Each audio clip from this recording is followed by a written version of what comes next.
Well, it's a fabulous Friday. We're here in North Dublin. We're at Castle Avenue, the Clontarf Cricket Club grounds, for this match number 2 of the 3-match Women's T20 International Series between these old rivals, Ireland and Pakistan. Ireland 1-0 up in the series, and they could clinch an unbeatable 2-0 series lead today if they can find another victory. Isabel Joyce was out with the two captains a little while ago. Let's go and find out what happened at the toss. Well, it's time for the toss on a slightly blustery day here in Clontarf for the second game of this 3-match series. I'm out in the middle with the two captains from Ireland. It's Gabby Lewis. From Pakistan, it's Fatima Sana. And we've got Graham McRae as match referee. Gabby, take it away.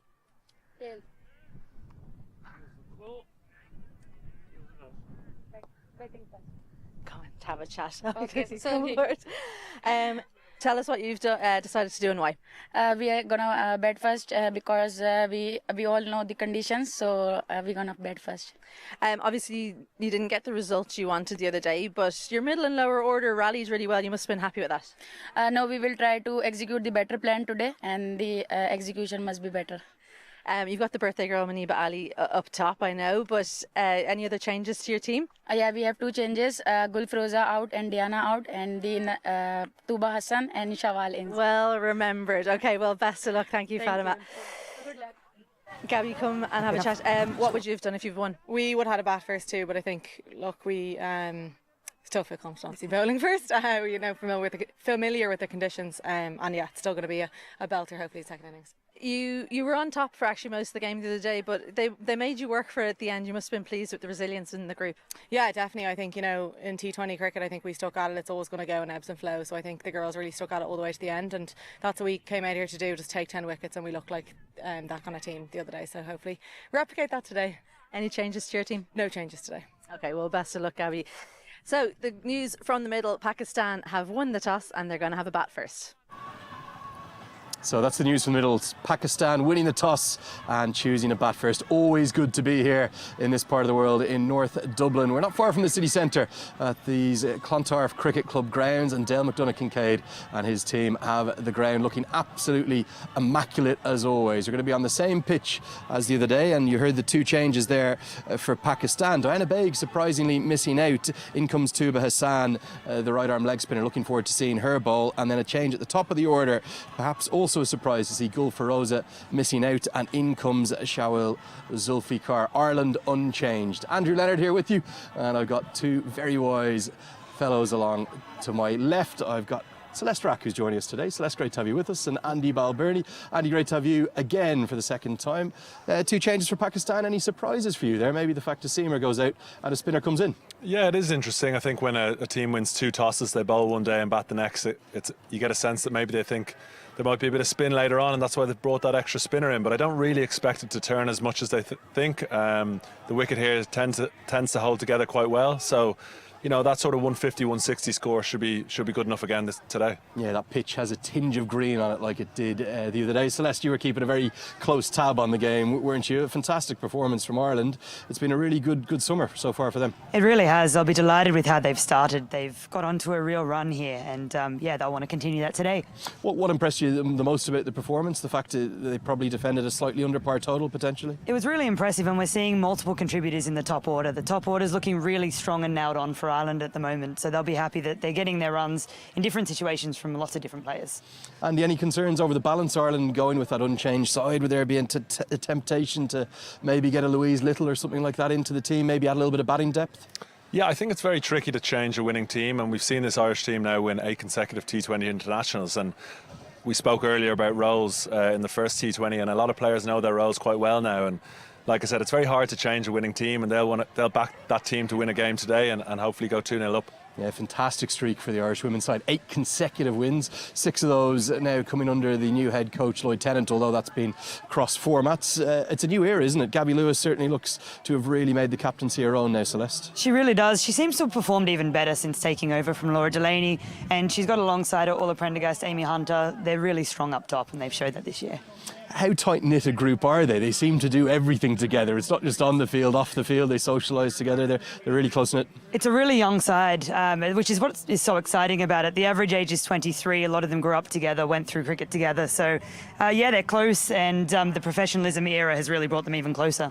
Andy, for Pakistan, what will the discussions have been after that defeat the other day? They'll have been disappointed, no doubt, but there was plenty of moments within the game, particularly their skipper, Fatima Sana, with that career best four for her. I thought she was outstanding. Yeah, she bowled brilliantly. I think they were a touch off the pace of the game, and that can happen first game of the series, but I think if you're in the Irish camp, you've got to fully expect them to bounce back and try to get back in this series straight away.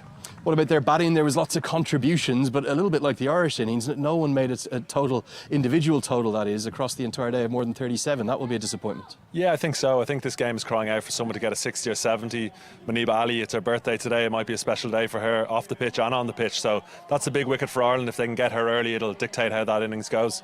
Gone are the days, Celeste, obviously through your career, where Ireland might have come up against some of the other full member nations and maybe been thinking, well, this could be a heavy defeat. Now Ireland very much mixing it with some of the best women's sides in the world. Very much so. Even 5 years ago, it would have been a great experience if you were to take it to Pakistan and really challenge them. Whereas now Ireland will be expecting to go into this game potentially as favourites. Are they thinking of a series win? Are they even thinking maybe of a 3-0 series whitewash? I think with their current form, they'd be looking at that 3-0 and really trying to get that. Andy, what's your recommendation on today's game? I think you got it wrong the other day when I asked you for a prediction. Yeah, I did get it wrong. I still think 140 was a chaseable total, but like I said, when you go 1-0 up in a 3-match series, you're confident that you can get the game done. But like I said, Pakistan have got to be better today, and if they put a good first innings in, you never know. But if they'll take solace from the fact that 140 won the game last time. But again, I think 150, 160 are right in the game. I think that's a highly political way of Andy Balbirnie saying he's backing Ireland for the win. The players, the officials and everyone is all set for the anthems. Let's go and take those in.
Now, ladies and gentlemen, Ireland's call.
steely look of determination across the Irish camp there.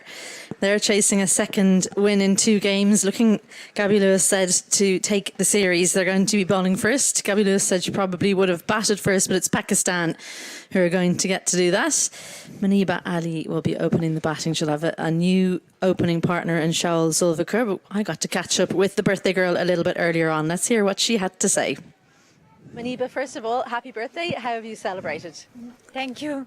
Not celebrated yet. Actually, it was a match day, so we are preparing for it. Later on, maybe some cake and dinner? Yeah, obviously, after a winning match, definitely. Not the result you wanted a couple of days ago. How have you and the team assessed things and thought about things to bring into today? Yeah, the last game was not up to the mark the way we wanted to approach the game in T20. So we discussed a lot of things about intent in the batting, in middle phase, and also in the power play, and how to finish the innings. Also in bowling, where we need to bowl in good areas on these kind of surfaces and grounds. It was our first match in Dublin, so we also learned how to approach this game after the first game. Okay, and just a little bit about yourself, your own ethos opening the batting. Can you tell us a little bit about that? Yeah, I was opening for quite a time now, and I'm enjoying the role the team management has given me, like to play according to their plan, to approach the game like attackingly and use the power play for them. So I'm planning to play my game around that game requirement. Okay, thank you so much for your time, and once again, happy birthday. Thank you. Well, she's going to be hoping to celebrate a little bit later on. She'll be hoping to celebrate the birthday and a win, but Ireland's Gabby Lewis's team looked the better side, it has to be said, a couple of days ago. Well, I'm joined in commentary by Celeste Rack. Welcome back. You didn't manage to be here for the first game, but it was a great day, wasn't it, for Ireland to beat Pakistan, first game of the series on home soil, ranked ahead of them. They'll be delighted, and Pakistan have always been a really tough opponent for Ireland. They've played Pakistan more than any other team in the last decade, and now Ireland feel like they can challenge Pakistan every time they play them. Yeah, it's a funny one, isn't it? Because the stats and things like that obviously say that Pakistan are way ahead of Ireland in terms of wins. Obviously, we've talked about that quite a lot. But Ireland are a very different team, professional now for a few years. We talk about it all the time, but teams that we play against and that Ireland play against don't know as much about it, I guess. So for anyone that doesn't know, and maybe in Pakistan, when do those contracts come in? How do you think that that's made a difference to the setup here in Ireland? It's been a huge change for the Irish players to be full-time now and to get to train and every day, to get to play more cricket as well, more international cricket. You even see now some of the players that are only in their early 20s have more caps than some women that played for Ireland for 10 years in the past. So more cricket, more training, more exposure to bigger coaching staff. Yeah, all those things. And it's really showing on the field. It does take time to bed in. And for the players that took up the contracts, it probably felt like longer than those of us watching. Orla Prendergast will take the new ball for Ireland. And she's just 1 wicket away from 50 T20 international wickets. So it'll be, I'm sure, a muted celebration from her about the 50 wickets, but a bigger celebration if she manages in particular to take the wicket of Maniba Ali, who'll be facing the first ball. And just thinking about that professionalism, Celeste, Ireland have won 19 and lost 3 of the T20 internationals they played since the start of 2024, which is just difficult to take in, isn't it? And opposition like Sri Lanka, England in that time. That's it. It's not against lower ranked nations that these wins have been coming as well. It's, yeah, as you said, it's against nations that are ranked higher in a lot of cases. Yeah, on occasion it's obviously lower ranked ones, but teams ahead of them as well. Maniba Ali, the left-hander who was dismissed by Orla Prendergast early on in the game on Wednesday, looking to see can she go a little bit better today. As we've mentioned, it is her birthday, 28 years old. She is the linchpin for this Pakistan lineup.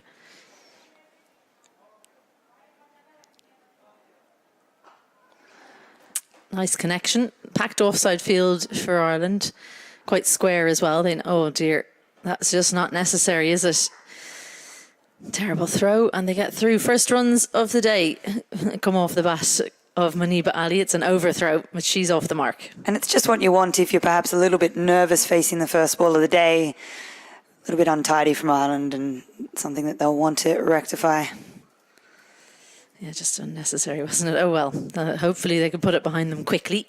Good to see some former players in the background there. Miriam Greeley, I can see her, and Leah Paul's family. Barbara MacDonald, the bell ringer, in the jazzy looking shirt, standing up.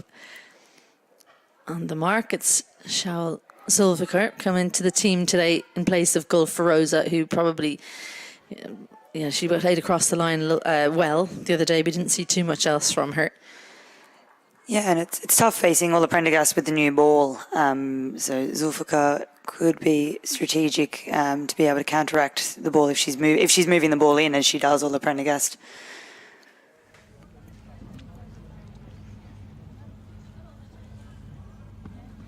Fuller just held up ever so slightly. Another unforced error. This could be, no, not a chance, because Maniba Ali, the experience, she just said, hang on, we don't run on a misfield. Could have been a great plan from Ireland. Just pretend there's a misfield and effect a run out. How often do you see it? A misfield and the run out? No bit on for Orla Prendergast. She has 3 on the leg side, fine leg, square, and a straight mid-wicket. And that does go straight to that mid-wicket, Arlene Kelly, who's in the team. Were you surprised not to see any changes for Ireland? I was expecting potentially another all-rounder or a batter to come in place of a bowler, or for Freya Sargent to get a turn with the ball as well. She's been promising, she's been bowling well, club cricket and in training by all accounts. So I was potentially expecting her to come in, and the 3 seamers as well. Ireland are quite bowler heavy. Oh, and that one's just held its line. The very expansive shot from Zulfikar. Expecting the swing in, had a little bit more length on it from Prendergast, but held its line nicely. That could have easily taken an edge and gone to Cara Murray. The other batter in the squad is Christina Coulter-Riley, so they could change one of their bowlers, because we didn't see Laura Delaney or Leah Paul with ball in hand. Do you think that was situational or intentional? Before the game, Gabby Lewis had decided she wasn't really going to turn to them unless absolutely necessary. We'll come back to that. Another massive swing. Not really watching the ball at all there, Zulfikar. Great first over from Prendergast. That overthrow aside, a good start for Ireland. After one, Pakistan are 1 without loss. And back on Laura Delaney and Leah Paul not getting a bowl last game, I think it was situational for sure. Laura Delaney would usually feature if Ireland weren't so bowler heavy. I suppose first game of the series they wanted to see what their bowlers could do, and may have thought they know what Laura Delaney offers them at this stage. But Ava Canning, Jane Maguire, even Arlene Kelly, they're still looking at what their top seamer, what their best seamer attack is, with qualifiers coming up. Yeah, I would have thought maybe go with 5, maximum 6 bowlers, and then you've got those all-rounders if you need them, rather than going in with quite so many. Jane Maguire has the other end for the new ball. Good start from her. A little bit of in-swing, nice and full. She seems to be the kind of nailed-on seamer at the top with Orla Prendergast, because we weren't sure really who it was going to go to with the new coach coming in. Yeah, we weren't sure, and they've got Ava Canning as a very solid option as well. Perhaps they like the idea of an away swinger with Jane Maguire, away swinger to the right-hander, counteracting the in-swing of Orla Prendergast. Down the pitch, and a chance. Oh, it would have been a brilliant one, but she will be livid, Ava Canning. She got her hand to it, moved nicely, just couldn't hold on. And she did so well to get there, Ava Canning. Bit of width and far too full here compared to what she was trying to execute. Slower ball, good power, but didn't quite keep hold of it. Yeah, I think that was it. Just slightly hit too hard. And this time she finds the gap, waits for the ball, beautifully executed through the offside from Maniba Ali. Her first boundary and Pakistan's first boundary of the day. And she's so strong there on the drive when Maguire over pitches here. Only a little bit of width, and Maniba Ali is so strong. as a lot of left-handers are through cover. Yeah, slip comes out straight away. Gabby Lewis plugging that gap now. She moves across from mid-wicket. Cara Marie into mid-wicket. Not much swing on offer today, it has to be said. Around the wicket now from Maguire. Goes the slower ball and definitely foxed Muniba Ali because she had to take evasive action. She looked like she was about to try and swat that leg side. She did, and it's a great option from Maguire to Muniba, expecting a little bit more pace. There's always the threat for her that she's going to be a little bit too early on the ball, wanting to drive.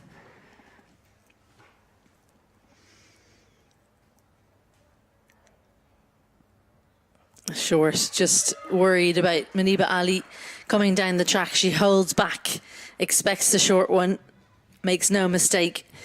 No protection on the leg side. Good start this in particular from Muniba Ali. 2 boundaries in the over. And she's played this so well. Maguire's dropped it slightly short. Muniba Ali has got back quickly. She showed Maguire there that if she's too full or too short, she's ready to try and find the boundary. And that just shows she's kind of next level. That's what I was saying. She's the linchpin for Pakistan. If they want to get up to 150, they'll need her to score. Good comeback from Maguire. Goes to the slower ball once again to close out the over. Just the 2 boundaries, 4 dots in that over after 2. Pakistan 9 without loss. You can just see Jay Maguire, eyes to heaven. She's so frustrated. I think the drive shot she won't mind as much because she had a slip in. She's trying to bring Muniba Ali forward, but the short delivery, she won't be very pleased with that one. And she does pride herself on if she does get it wrong, it's slightly too full, and she can set a field for that. So you're right, it wasn't what her plan was.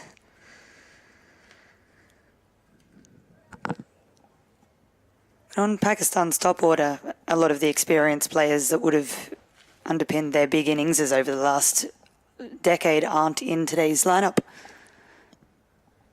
Oh dear. She just looks so desperate to score some runs here, Zulfikar, which we can understand, not from 6. Muniba Ali just saying to her, maybe hold your shape a little bit more. But very expansive shots we've seen from her. She doesn't seem to be put off by the fact that none of them have come off yet. She's certainly showing intent, which Prendergast over this summer especially has been particularly hard to score off with the new ball. I suppose she can think the pace is there. If I make contact, it's going to go. Change in the field, slip coming out. And Cara Marie going into mid-wicket. Ireland have so many bowlers to call upon, so it'll be interesting to see where they fall. Arlene Kelly didn't have her best day the other day. 2 overs, not for 22. She'll be short and helped away. That's gone very square. Using the pace is Zulfikar off the mark with a boundary.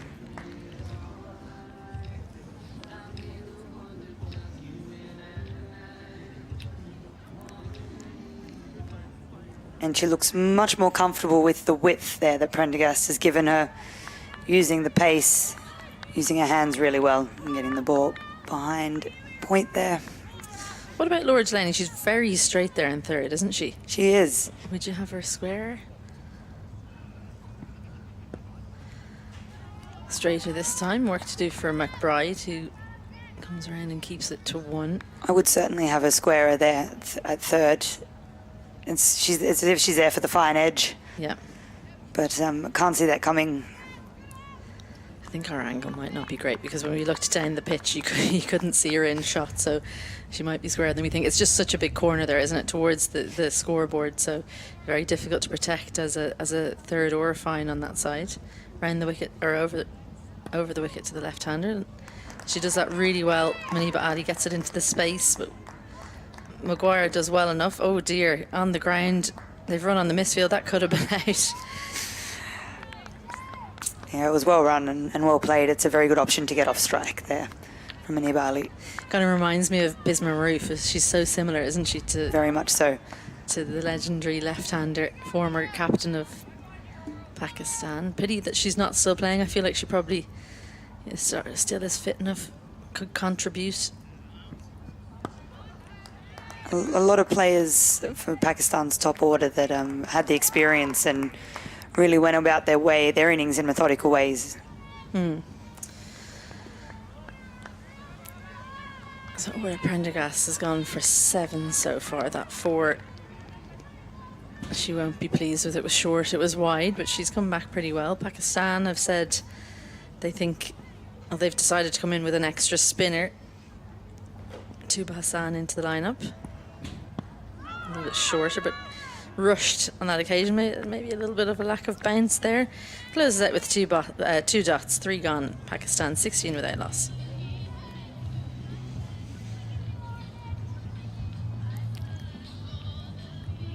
And Prendergast coming in, she's rolled her fingers over that one, and it's deviated a little bit too high, even though it didn't bounce quite as much as we would have expected.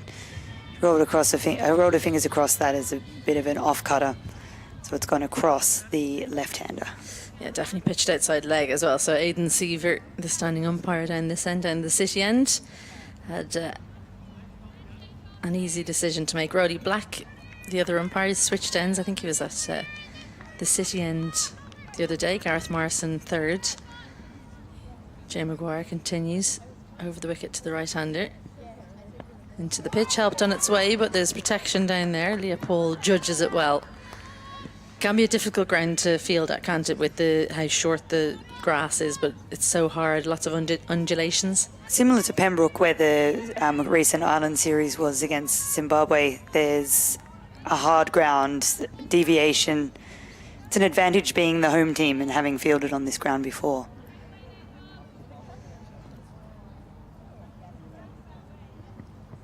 Into the pitch and heave leg side once more. Very good from Aniba Ali. As soon as it's too short, she pounces on it, and that's all the way for 6. First of the day.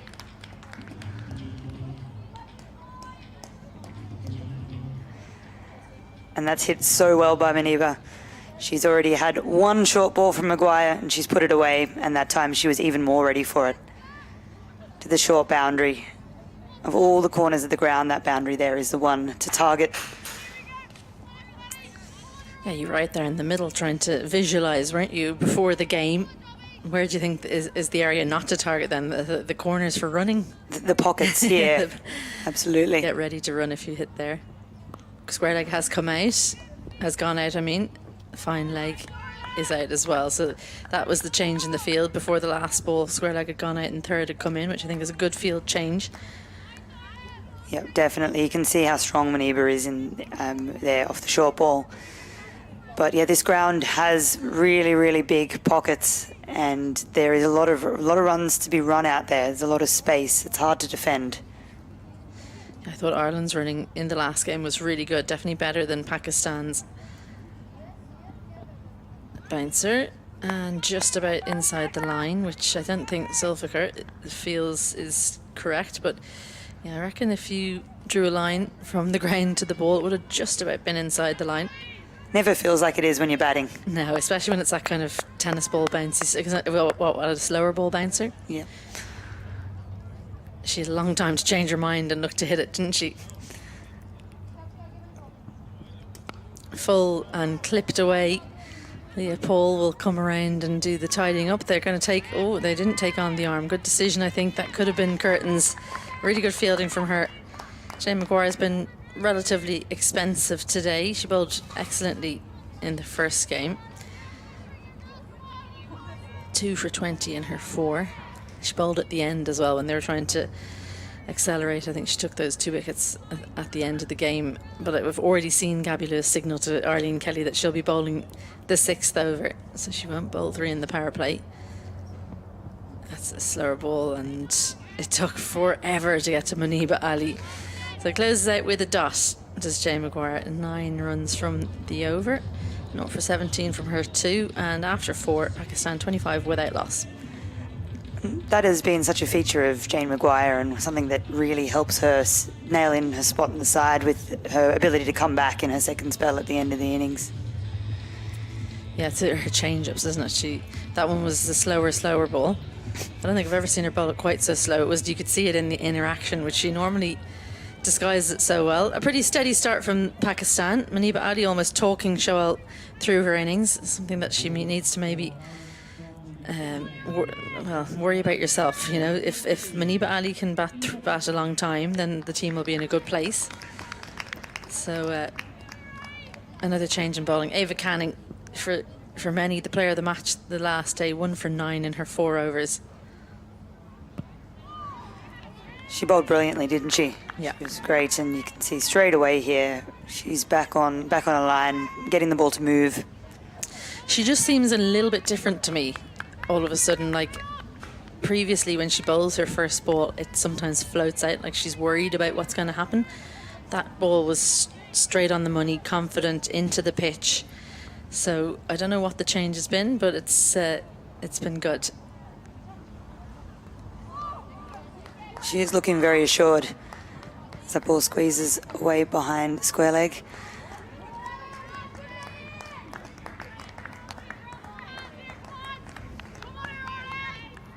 And it's tough for her with a bit of competition for spots there. Ireland have gone for a bowling heavy side today, but that might not always be the case. Yeah, 100%. Well, I think they're looking at her becoming an all-rounder, judging by the batting lineup that we saw the other day. Short and just onto Sulfaker a little bit quicker than she's expecting. I think that can be the other thing. Yes, she's quite slow, but because she's tall, you can misjudge the length ever so slightly. It looks shorter than it is. Be really interesting to see how she goes against Muniba Ali. She didn't get to bowl against her the other day. Definitely, it'd be interesting to see if the same length that Jane Maguire bowled that got hit would get hit if Ava Canning bowled it. Yeah. Different height. I don't think she'll bowl as short as that. She generally doesn't bowl any short balls, does she? Unless it's a real mistake. Square leg out as well as cover. And difficult. This kind of bowling is so hard to face as a left-hander, right across her. I really like Ava Canning to left-handers, and we were discussing that during the Zimbabwe series. She's very effective going across the left-hander. Slightly more bounce with her with a tall height. She is a tall bowler. Yeah, and you want to play her with a straight back because it's full, but because it keeps on moving away from you, it's very easy to nick it. That third is quite square, so fine edge will race away. Amy Hunter is important behind the stumps because of that.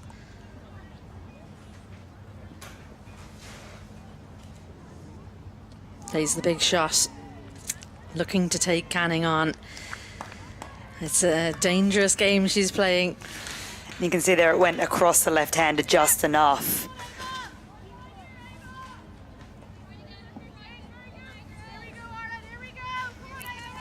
It's a great matchup, this. Who's going to come out on top in the over? At the moment, it's Ava Canning.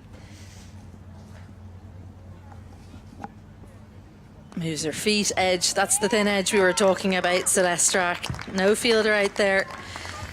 Risky shot, but she gets 4 for it. 5 overs gone, Pakistan 32 without loss.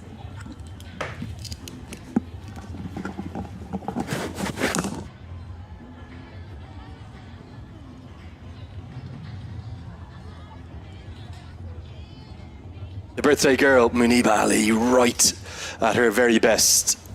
Looking to make it today to remember for her and her country as Pakistan under the pump, looking to square the series. Andrew Leonard here, joined now by my namesake Andrew Balbirnie. Andy, great to be with you. This is much more like it from Pakistan, probably more like what we expected from them up at the top. Yeah, afternoon Len, afternoon all. I think they've been watchful, but at the same time they've really put that bad ball away. That last over of Ava Canning's was the first time they looked to maybe try something different, obviously from the last game where she bowled so tightly.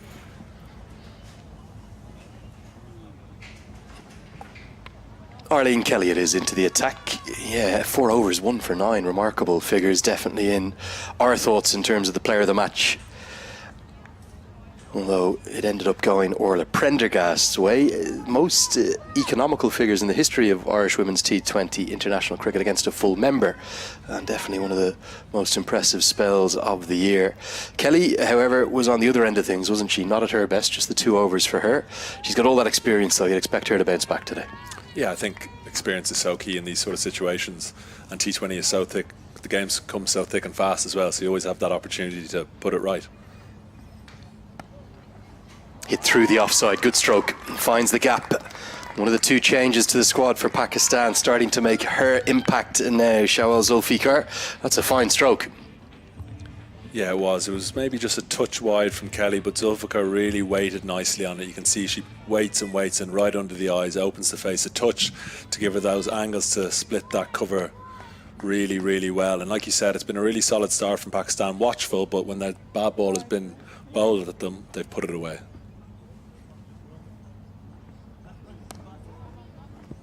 Straight to the fielder this time. You look at that balance of that Irish 11 we were talking about it in the pre-match build-up. Is there maybe too many bowling options? Yeah, and I think as a captain, I mentioned it in the first game, it's always nice to have that kind of sixth bowler, just if things aren't going your way or you want to change it up or you're desperate for a wicket, it's nice to have. But yeah, I think I mentioned it in the pre-match, a winning team is so key in the momentum and everyone's so confident, it's very hard to disrupt that. Powered over the offside. Now the fielder had just gone out, but Stoker will not be able to cut it off. Kelly is definitely the one that Pakistan are looking to target. The second boundary in 3 deliveries. This shot even better than the previous one. Yeah, and maybe is this a plan from Arlene Kelly? She put that sweeper out in the offside. She's obviously bowled it a bit wider, but again, just really, really well weighted for by Zulfikar. She opens the face, just hits it in front of that deep sweeper fielder that Rebecca Stoker had no chance. And just, yeah, really good over. And like you said, is Kelly the bowler they're looking to target? It certainly looks like it so far. Now hammered into the leg side. This has gone higher than it probably has gone longer, but it will spin in a favourable manner and just about kiss the rope. The third boundary of the over. Exceptional batting from Pakistan. This is a marvellous opening partnership. Yeah, it takes a really nice skip on that hard outfield on the leg side. It went miles in the sky. You can see Gabby Lewis and Orla Prendergast chase it, but chase it in vain. You can just see it skips on. It's a really positive shot. There's no one out in that square leg boundary, so it's a bit of a free hit if it's drifted down leg side. But we've mentioned it before, Arlene Kelly 12 off the over with a ball to go, and Pakistan are really starting to motor at the back end of this power play.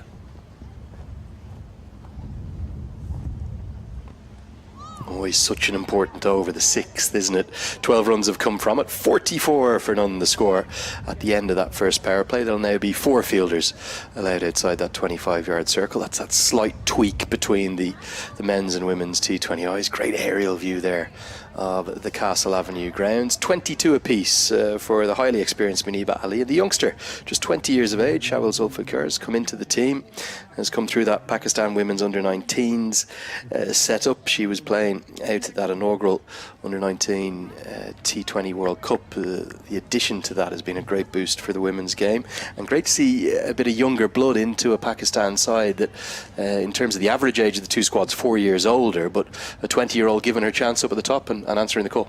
Yeah, 100%. Once you get that opportunity to play for your country, no matter what age you are, you want to take it with both hands. And I think the start they've had here is a really positive one. And when you win the toss and you bat first, this is the power play you want. You want no wickets, you want to have 40 or 50 on the board, and that's a great start. Same pitch we're on as 48 hours ago, Andy. Certainly has a greenish tinge. We saw a little bit of assistance for the seamers. It's a slightly different day. It's a bit more blustery. Can you talk us through the conditions? Can you talk us through that kind of, I suppose, targeted score for Pakistan? Yeah, I think from the first game, obviously, a winning score being 143, the position Pakistan are in now, they feel really confident they can get to a score like that, if not more. We were obviously out at the wicket earlier. I still don't think it'll take too much spin. I think it's a good enough wicket. A bit of grass covering I always like in Ireland. I think it's always a better pitch with a bit of grass on it. Cut away. Finds the gap. And again, the outfield so fast. The corner pockets here at Castle Avenue and Clontarf are the largest, but it still gets to the rope. Zulfikar very much growing in confidence. Yeah, short and wide is what top order batters feed off, and you can just see it's just a touch wide. The hands are able to be free, and they are big pockets here in Clontarf, but it's such a quick outfield that you don't have to put too much on it, and it races away for another boundary. And 49 for none. This is a really, really good start from Pakistan. Yeah, the youngsters had to wait the best part of 2 years for her second chance. This one goes down the leg side. It's taken something, probably the pad, I think, of Zulfikar, as Aidan Seaver indicates that it is going to be given as a leg bye. But the running between the wickets is better. That's starting to improve. They get back for 2, and the 50 comes up. Yeah, and even just the way they're playing Ava Canning, getting down and trying to sweep a ball, they just did not do that the other day. They let Ava Canning bowl at them and didn't really seem to have a plan for it. They've obviously spoken about it, I'd imagine, over the last 24 hours in meetings or what have you, but just even by shots like that, I know she only got 2 leg byes for it, but it just shows a bit of a shift in intent from the Pakistan batters. Yeah, the 7 T20Is prior to today for Zulfikar all came in 2023. Her career best was down in Dunedin, probably in not altogether dissimilar conditions to here in North County Dublin. As it was 41 that she made off 42 balls in a victory that was inspired again by Fatima Sana against New Zealand. She was player of the match that day. Really enjoyed watching her cricket continue to grow, and she's taken the reins. There's a great rivalry between these two sides, very evenly matched, the two teams in green. Of course, they have a wonderful history, not just in the women's game, the men's game as well. Two great cricketing nations. Again, the angle harming Canning and harming Ireland. I think this one's going to go to the rope. It's about 50 metres or so up towards the far end of the ground. This one maybe just had a tickle on it. Given as runs, Pakistan's opening partnership continues to grow. It's a captain's nightmare. The first over out of the power play, you have your restrictions lifted, you can put fielders out, and what have we seen? 11 off it, including the 2 leg byes, but just drifting down the leg side from Canning. Again, a sweep. It's such a short boundary down that side. It's, like you said, Lenny, about 50 metres, and you don't bother running for them. Have Ireland been a little off here in the first sort of 30 or 40 minutes or so? Or were we being harsh? They almost looked to slightly heavy legs, a touch lethargic. I think Pakistan have come out with a completely different mindset, and the way they're batting has put Ireland under pressure that they weren't asserting in the last game, and that can do things to fielders. It can put them under pressure, put them on the back foot, and yeah, this is the sort of Pakistan team we would have expected coming into this series, front foot playing and putting Ireland under serious pressure, and so far so good for them. We've seen significantly more intent, haven't we, in terms of even strokes like that. I know not out of the middle, but very much targeting the boundaries, trying to find the gaps in the field. It's another good over.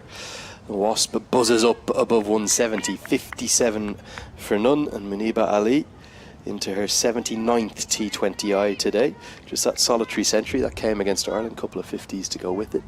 Looks as though there is in fact a ball to come.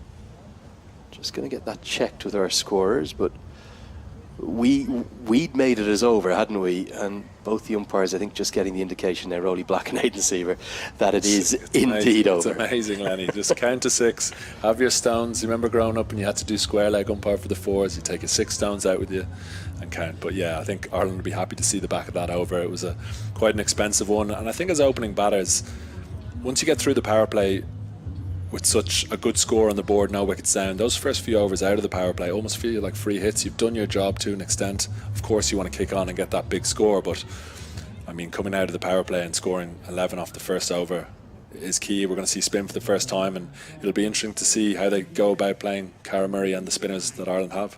Yeah, seen plenty of 5-ball and 7-ball overs throughout the years I've been playing and following cricket, but one I saw it was earlier in the summer during a Cricket World Cup League 2 series. The same match referee, I won't dob out the umpires, but Graham McRae was overseeing things, and we nearly had a 4-ball over where I think both umpires got confused with it and ended up, I think, scorers to shout on, there's still 2 to go as Cara Murray comes into the attack with her leg breaks. Definitely a good change of pace to get the spin into the attack. We may also see the off breaks. Could this be a double change? Will we see Laura McBride come in as well with the left-handed Muniba Ali out there? Yeah, it could be an option. It seems to be a bit of a trend that Ireland have had over the last number of T20 internationals. Cara Murray was a touch expensive the other day, but she has that knack of getting wickets, and at this stage of the game I think Ireland want to break this partnership however they can.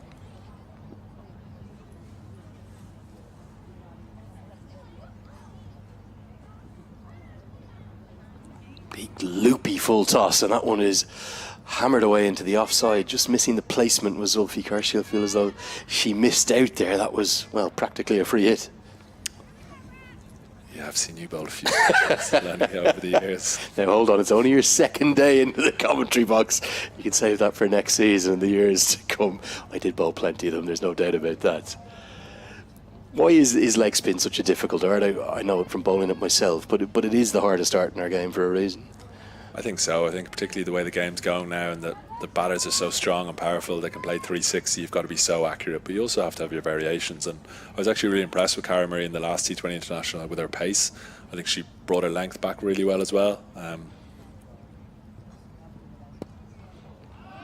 Slog swept, but protection out there will keep it to just a single. There was a big, I suppose, mindset, wasn't there, that when T20 cricket came along, it might kind of spell the death knell for wrist spin. It's done the inverse, isn't it? Because what's happened is the economy rates have gone up, and therefore a captain having a bowler who's going at 8s, 9s or even 10s per over, particularly in the men's game where the scoring rates can be significantly higher at times, if they're taking wickets, you don't mind that.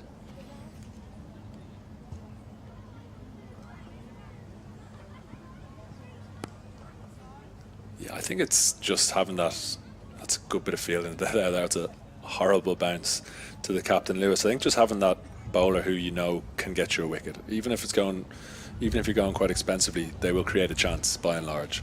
So having that in your armoury is so key for any T20 bowler. You see all the successful T20 bowlers in the world are big wicket takers. Rashid Khan, Adil Rashid, Adam Zampa, these sort of players. Full toss hit down the ground towards Lewis, who judges it brilliantly. And the first wicket will come from the mystery of wrist spin. Probably not the best delivery, probably one that Zulfikar will be disappointed to get out to, but it's a fine catch, and how Ireland needed that breakthrough. And it's exactly what we were talking about, Lenny. It's that variation. It's a full toss. It should be hit down the ground for 6. But there's just that little bit of doubt because of the change of pace. And you know what, Len? I think it's a really good catch. They were one of the hardest catches when it's just looping over your shoulder. But Gabby Lewis, great pair of hands. We saw that in the last T20I. Made it look very, very comfortable. Yeah, I think she's done really well. So many of the best mid-off and mid-on fielders will just hang right on the edge of the circle. I think that's exactly what Lewis has done. She's immediately picked up the line of it. Big celebrations from the skipper. She knows that her side, well, they desperately needed that breakthrough. And the change to spin has worked. The first over of it brings about that breakthrough. It ends a really good little knock. Plenty of promise from the 20-year-old Zulfikar, but she has to go. And the score is 62 for 1.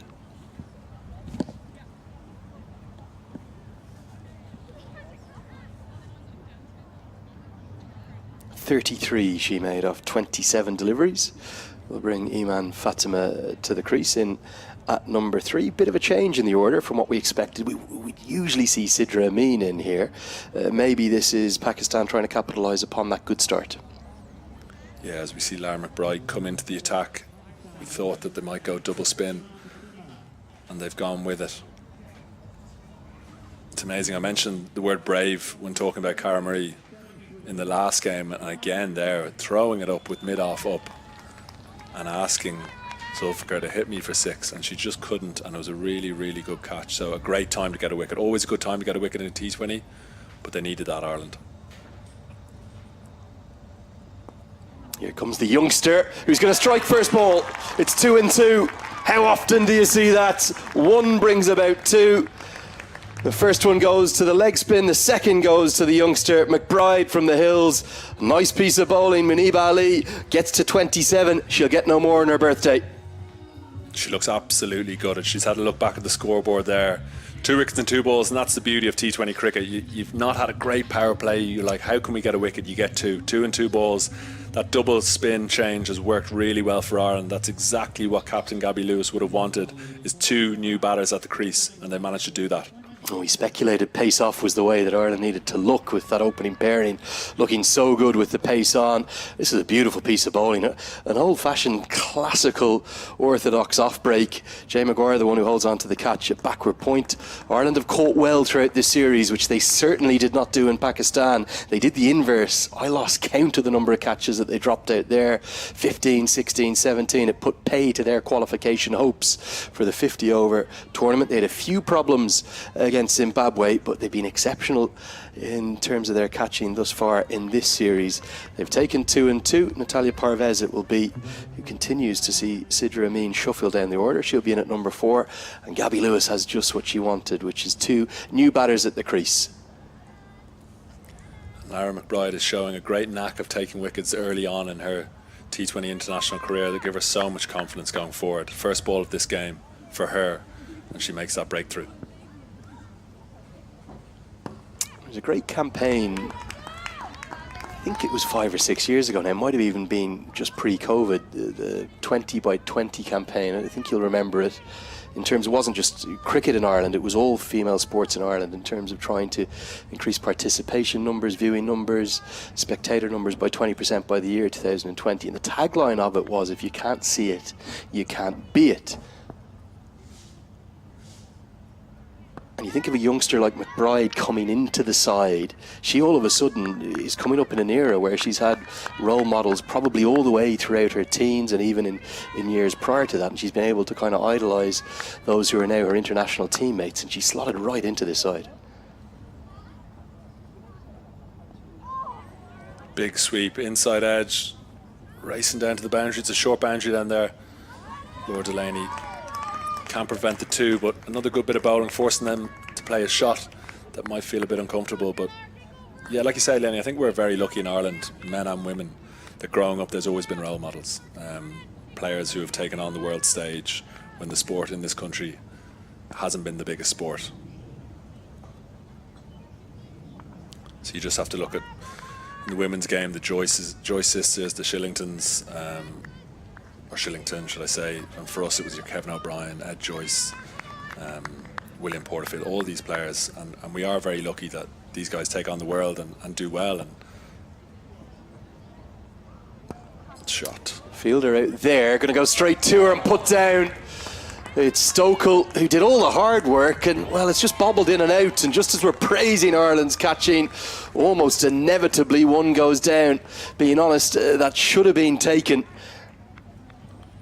Yeah, tossed up again from McBride, but she set the field for it. It's a big heave. I said shot, didn't see Stokel lurking there, and yeah, you'd like to think she could take that catch. We spoke so highly about their catching in the first T20, and they started really well, but yeah, it's the chance it's gone a begging. She, like you say, Len, she did the hard work. She got round quite comfortably, but just couldn't hold on. That would have been a really, it was a great start from McBride, but 2 in the over would have been a really impressive start from the young off spinner.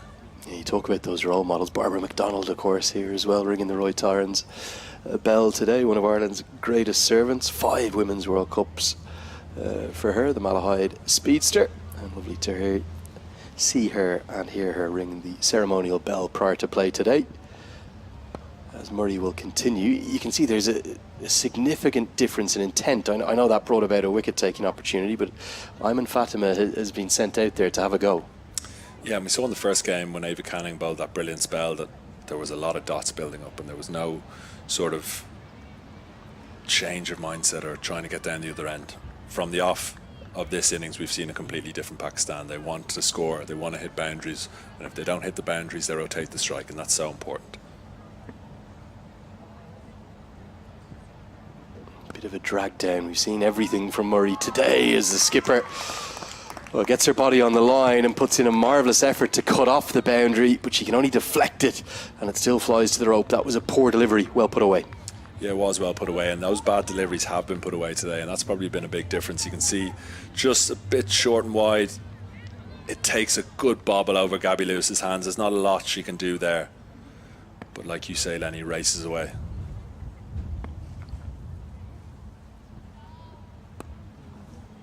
A little bit of everything we're seeing from Cara Murray. She's not finding her length at all right now.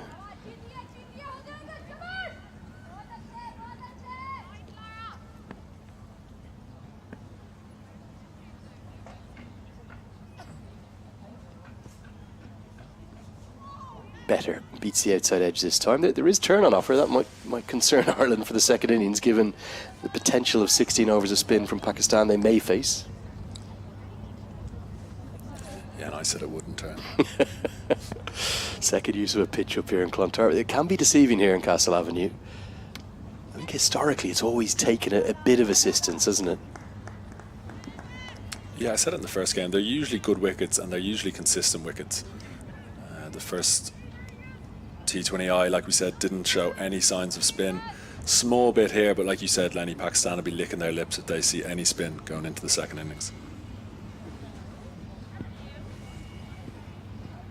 Another full toss, and this is given the treatment, but straight towards the fielder, who bravely goes for it, but isn't able to get anything on it. I think it might be Leah Paul out there, who was very brave but unable to stop the boundary, and the runs continue to flow for Pakistan. Yeah, one of those ones that's so hard on the boundary. Do you go in for the catch, or do you let it bounce and save the boundary? I always like to see fielders going for the catch, and Leopold does just that, but you just can't get under it. And again, not a great delivery from Murray, and really well hit.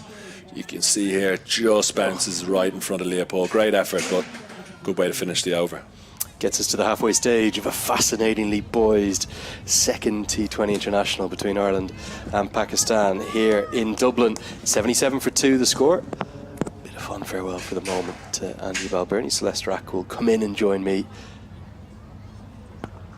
Seeing a shot a minute at the moment, and a noticeable change of aggression, change of intent for Pakistan today.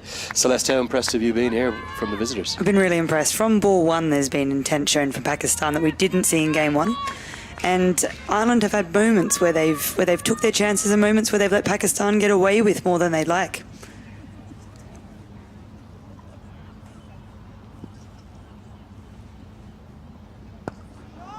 It's a shot a minute at the moment, and there's some fine stroke play. Parvez gets in the act now.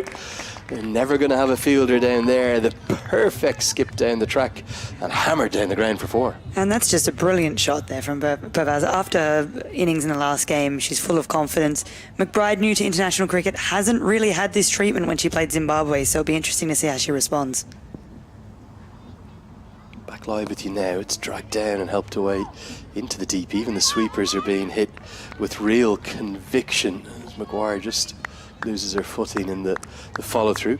You bowled leg spin internationally for Ireland, Celeste. It's very difficult for a youngster bowling whatever kind of spin they're bowling to find that right pace to bowl at. It really is, and the conditions can play into it as well.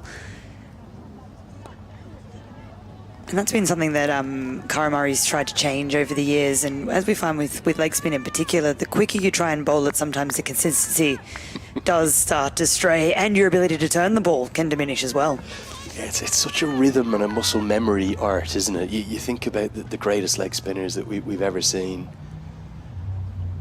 They almost look like they had it on a string, but it is such a hard art. You're always going to bowl a couple of bad balls. One of them brought about a wicket. What does Gabby Lewis do here? The spinners have got the breakthrough in 2 deliveries, but they're now being targeted. And that's it. It's a really good point. And Cara Murray, even when she's not potentially landing the ball as often as she'd like, where she wants to, she is a real wicket taker, but perhaps not letting the spinners overstay their welcome. Big shot. I think this is going to go over the head and all the way. Well, that's an outstanding stroke. Maybe one of the shots of the entire series, to be honest with you. It's a long way out towards the clubhouse side, gets right underneath it and gets the maximum reward. And this is such a brilliant shot. You can see how hard she's hit it. She's chosen the biggest pocket in this end of the ground and the tallest fielder to hit it straight over the head of. Stokel wasn't quite back on the rope as she may have wanted to be, but even so, wouldn't have mattered. She was going to be nowhere near that, even with her height. Yeah, wouldn't have mattered. I think even if she was right on the rope, she had crept in to probably just try and cut off the possibility of a second. And Lewis is going to be forced into action here. She's going to turn back to experience, turn back to Arlene Kelly. We so often see Orla Prendergast use 2 at the top, 2 at the death. She's the trump card, isn't she, for Ireland? Would you like to see her maybe brought in here? Something needs to change. Pakistan running away with it. It's absolutely something I'd like to see. I'd love to see them put her in for 1 over, Lenny, and just put the pressure on.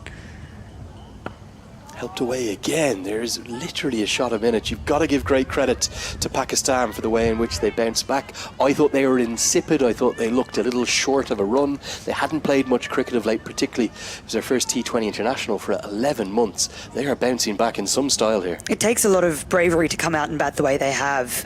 They wouldn't have been happy with how they played in game 1 with the bat especially. And to take on bowlers from the start of the match like they have, it is really impressive. And Ireland probably just wilting a touch under the pressure. We're seeing the current run rate up over 8 per over. Wasp is saying about 170.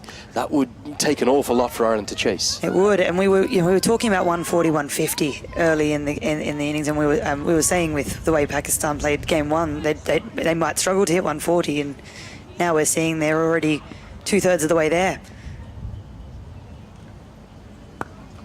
There's death bowling now from Kelly, but she's bunted down the ground and bunted for 4. Parvez equaling Fatima. This is a marvellous partnership for the 3rd wicket. What a shot this is. So impressive down the ground. And what we've seen from Pakistan in recent years is how strong they are square, and this totally defies what we would have come to expect from Pakistan. That's a brilliant shot down the ground. Kelly under pressure. Well, Kelly must be wondering, where should she bowl? Because that wasn't a bad delivery. It was pretty much into the block hole. Great innovation from Parvez to get it down the ground. The Pakistan team, the dugout is just to our right from our commentary position. Everyone, including the coaches, they're buzzing, they're on their feet.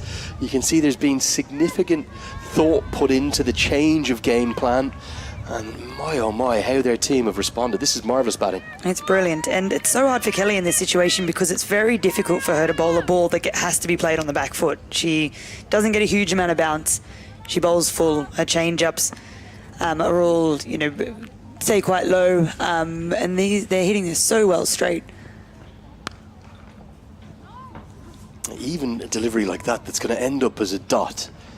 Straight to the fielder, lasered out of the middle of the bat. They look full of confidence. Mohammad Wazeem, the head coach, and Junaid Khan, the bowling coach, Waleed Ahmed and Abdul Saad, the analyst and fielding coach, all deserve great credit. Real bounce back from Pakistan here. Oh, for sure. And a total change in their top order from what they had a couple of years ago. So it's great to see these young players coming out. And well, that's an outstanding stroke. Well, that's the shot of the series for me. It's going to be 1 bounce and 4. That belongs at any cricket ground in the world, right out of the screws. They continue to target Kelly. Pakistan on fire. The 100 comes up in some real style. that is incredible. That was a brilliant, brilliant shot. So yeah, she's hit this so well. Straight over extra cover. A little too full from Kelly, but it has got the treatment on the longest corner as well. Oh, inside out over extra, you can't beat it. And now look at them, they're so satisfied, aren't they? Just nipped in back into the team tent, probably to get a hot drink. It's a little bit cooler than back in Pakistan here, but you can just see the head coach just out of your shot. He's coming in and out there. He is buzzing, and they're asking for sixes now. They've had enough of fours. That's it. They want the maximums. Big smiles on the faces there. Well, real pressure on Ireland, and a great test for a teenager, just 19 years of age, from the Hills Cricket Club in Skerries. Great to see Gabby Lewis stick with her young off-spinner, and actually she's getting herself into one of the key positions. She's out of that deep mid-wicket now where she thinks the ball might be hit. Hard to call out Rebecca Stokel, but do you feel that catch should have been held? Fatima dropped on just 2. She'll be disappointed looking back. She's got a very high standard for herself. She has made that position her own, and she would have wanted to catch that. Talk I hear about young Laura McBride is she's got a real elite mindset despite being just 19 years of age. A hugely impressive young character. Yeah, definitely. Her character is a real testament to her. It's hard to believe she's so young, and to bowl a year after she took up off spin. Another big shot out towards long on, and one of those difficult ones for Stokel to judge. She does really well in the end. I think she tried to turn it into a catching opportunity. It was never quite going to carry. Gets it on the one bounce, gets the right hand out and saves 4. Keeps it to just a single. She makes great ground, Rebecca Stokel. She's quick. But back onto McBride, a year and a half it is of bowling off spin, and she's here on the highest stage there is. Nearly creates a second wicket-taking opportunity for herself, but it falls over the head of Orla Prendergast. Prendergast continues at that backward point position. Should she not be in a more highly trafficked area off the off-spinner? Yeah, I'd like to see her wherever the ball is going. You want Orla Prendergast to be if she's in your team. They must have a theory, but yeah, usually Gabby Lewis is quite considers where Orla is. Oh, now big full toss, helped away straight to the fielder and taken. Well, again, it's not the kind of delivery that Ireland will have wanted to bowl. It's the second one that's fallen to a full toss. This is a good catch. Credit to Jane Maguire, who holds on. McBride does have a second in somewhat fortuitous circumstances. That'll be relief for Ireland after the innings that Fatima has played. 23 off 16 with some amazing cricket shots there. And sometimes it's not the best ball. just seeing her maybe hang around for a moment. Aidan Seaver and Rolly Black wanted to have a discussion to see whether or not they were certain that it fell beneath the waist-high position of the standing batter. I think because she's come down the track and the fact that the ball was dipping, ooh, marginal. Might like one more look at that. No problem with the catch. The catch is clean. Just the question is, was that over the waist-high position of the batter from her original stance? It must be so hard for the standing umpire to predict exactly the trajectory of the ball and where it was due to be. And in that case, it's been given out. It was a brilliant catch. If we look here in the replay again, so when she hit the ball, it was above the waist height, but of course she came out of a crease, so it's the umpires have judged that by the time it got to her standing position in the crease, it would have been below waist height. And this is why we always talk about you umpire as a pairing, because for Aidan Seaver, the standing umpire there, he'll have had absolutely no idea of how to track that or gauge that. He'll have had to go across to Rolly Black and have a discussion with him. I think on the balance of things, you might end up taking a screenshot of the exact point at the contact of the ball there and say, why is that not a no ball? But I think if we had a side on camera from square leg, what you would probably see is a significant dipping, and maybe on the balance of things, we've got to just trust that that was a good decision. As Fatima Sana is going to come to the crease. She's in at number 5, and well, the perfect time for her to come to the crease and impact the game as she always does. It is an interesting slight elevation for Fatima Sana, who would usually bat 6 or 7, so not that much lower, but she does hit the ball very hard. She attacks. She's always very busy when she's out there, Fatima Sana. Glorious stroke, really good use of the feet, and that's going to skip away across the turf. Parvez is playing a gem of a knock here. She's advanced to 23 exactly, well, very close to 2 runs per ball. This is a beautiful piece of batting. And Parvez has not let the loss of her partner slow her down. She's gone straight over extra cover, used her feet really well there. Brilliant shot. A really good stroke. That's the drone view from before the start of play. Plenty of contributions. Parvez would love to kick on. I think we're seeing a real nod to the future here from Wasim, the head coach of Pakistan. Sidra Amin, Aliyah Riaz, all their experience and brilliance being held back. They're backing youth, and my oh my, how it's responding for Pakistan as they're looking to square the series, looking very good to do so the way in which they're going right now. Ireland looking a touch shell-shocked out there. They are, and they've gone for their wicket taker here, Cara Murray. Another big stroke attempted now. It's gone a long way. It's going to go all the way. Laura Delaney up on that short boundary straight down the ground at long on. She looked at first as though she might be able to get something on it, but it's been very well placed. Second ball, Fatima Sana all the way. And Fatima Sana has never been one to wait to get started. She has hit this really well. Murray wouldn't have been too disappointed with that delivery in the second ball that Fatima Sana was facing, but she has sent it all the way. It's such a difficult art, isn't it? Like, as you release that as a leggy, you go, that's felt good. That's gone almost exactly where you wanted it to go. But Sana takes on the aggressive stroke, takes on the slog sweep, probably went a little straighter than she might have liked, but it gets good reward because it's only about 52, 55 metres up there. That's it. She'd be backing that. She, even if she slightly mishits it, she'll get 52. But she will definitely try and drag it if she can. 18 boundaries already for Pakistan. It's a completely different approach today. Looks like a totally different team. I'll tell you something, we could be in for a remarkable chase if Ireland can get going. Really entertaining stuff. As Pakistan continue to attack, it's going to go over the head of Orla Prendergast, who looked like she was interested at first. Good aggressive running gets them back for the second. Pakistan inspired, putting Ireland to the sword here. Brilliant, and that's great intent. She knows how strong she is over extra cover. She backs herself to go straight over into that pocket. Even if she doesn't get it all, it's still 2.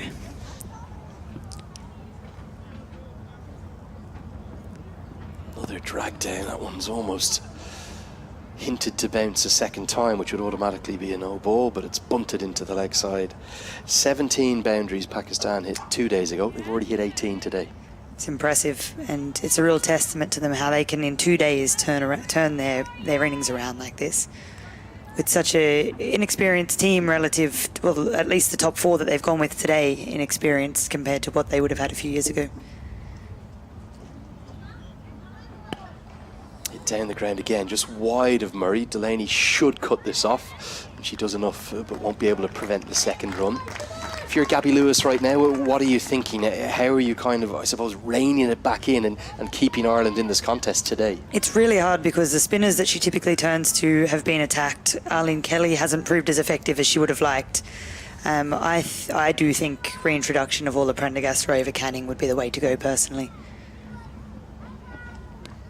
Good finish to the over, much better from Murray, but runs off every single one of the 6 deliveries in her third. She's got 1 for 28, it's 123 for 3 now. You just see the bowling options here. 6 have been used. We were talking about the balance of this 11 for Ireland, on air and off air. I personally have a strong feeling they've got too many bowlers in the side. Still no Laura Delaney, who's got a great record in international cricket with the ball. Still no Leah Paul, who we saw bowl against Zimbabwe. Is it just the incorrect 11 Ireland have here? Perhaps, and it's always easy for us to say once the game started what they could have done, but if you look at it there, you've got 6 bowlers, 5 of which wouldn't feature in the top 6 with the bat, and none of them have been able to really do what Ireland need them to do. So it's interesting, someone like Laura Delaney right now could potentially be the breakthrough, and you've taken an extra batter out, so it's always easy in hindsight.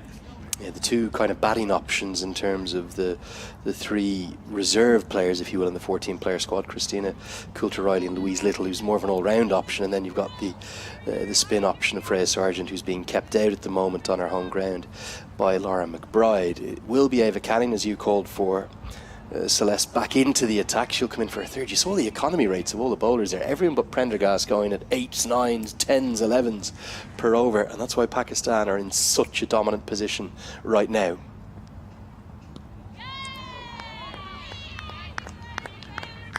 And it's hard for Gabby Lewis in this situation when Ireland have been so dominant for their past last 6-12 months.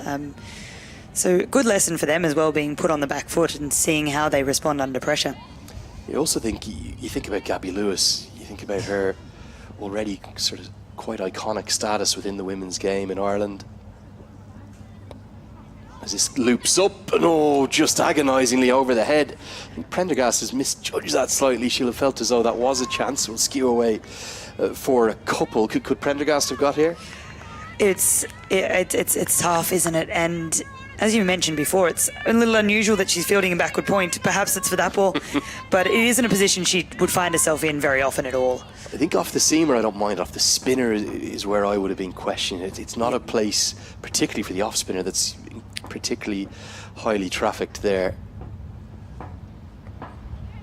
But off the seamer you do get more action, she feels again. But just to go back to my point about Lewis, you kind of forget she's been around so long, debuted at 13. She's still only 24. She's still learning as a captain. She's so young, and she's been such a positive. She's a very creative captain. She's always trying to find solutions. She isn't someone that just reacts on the basis of what's in front of her. So she'll always be thinking. She'll always be trying to think of what's next and what Pakistan are planning.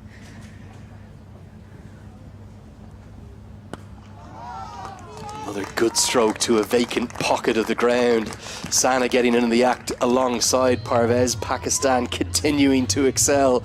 This has been wonderful batting from all 5 of the Pakistan batters we've seen thus far. And we've seen how good Parvez is over extra cover, and Sana right now is joining the party here. Little over pitch and a little wide from Canning, but she has played that really well, straight over extra cover.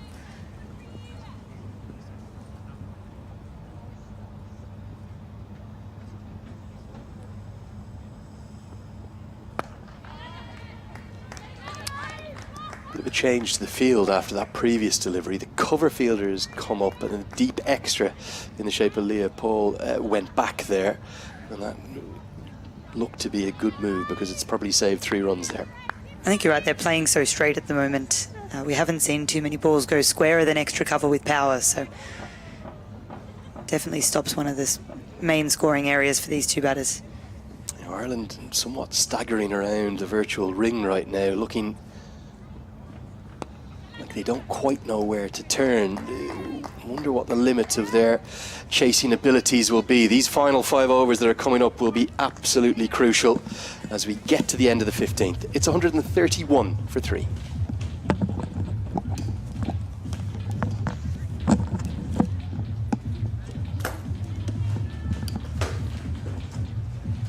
brains trust for Ireland coming together.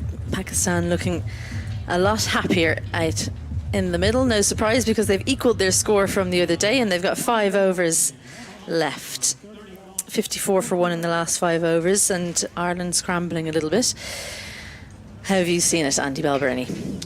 Yeah, it's just been like watching two different teams over the two T20 internationals. Pakistan looked so stuck in that first game, but they've come out with such incredible intent, and they've put Ireland under the pump. Cara Murray starts with a slower delivery, swept strongly between the fielders on the boundary. Parvez adds another one to her tally. Yeah, I think they sense a bit of an opportunity here with 5 overs to go. They've got the platform set. Cara Murray's been expensive today. Hasn't been at her best. She's picked up that 1 wicket, but a really hard sweep there in front of square. And like we said so many times, it's such a quick outfield. You don't chase them down. More spin on that one. Chance for Gabby Lewis. Settles underneath it. Taken. The catching has been pretty good from Ireland. 1 chance going down, a half chance as well, but by and large they've been secure. And who would you want underneath the catch? Gabby Lewis is the one for Ireland. Takes another one, and a really important wicket there. Parvez 31 from 17, and she's got to go back though. 5 boundaries in it. Pakistan 135 for 4.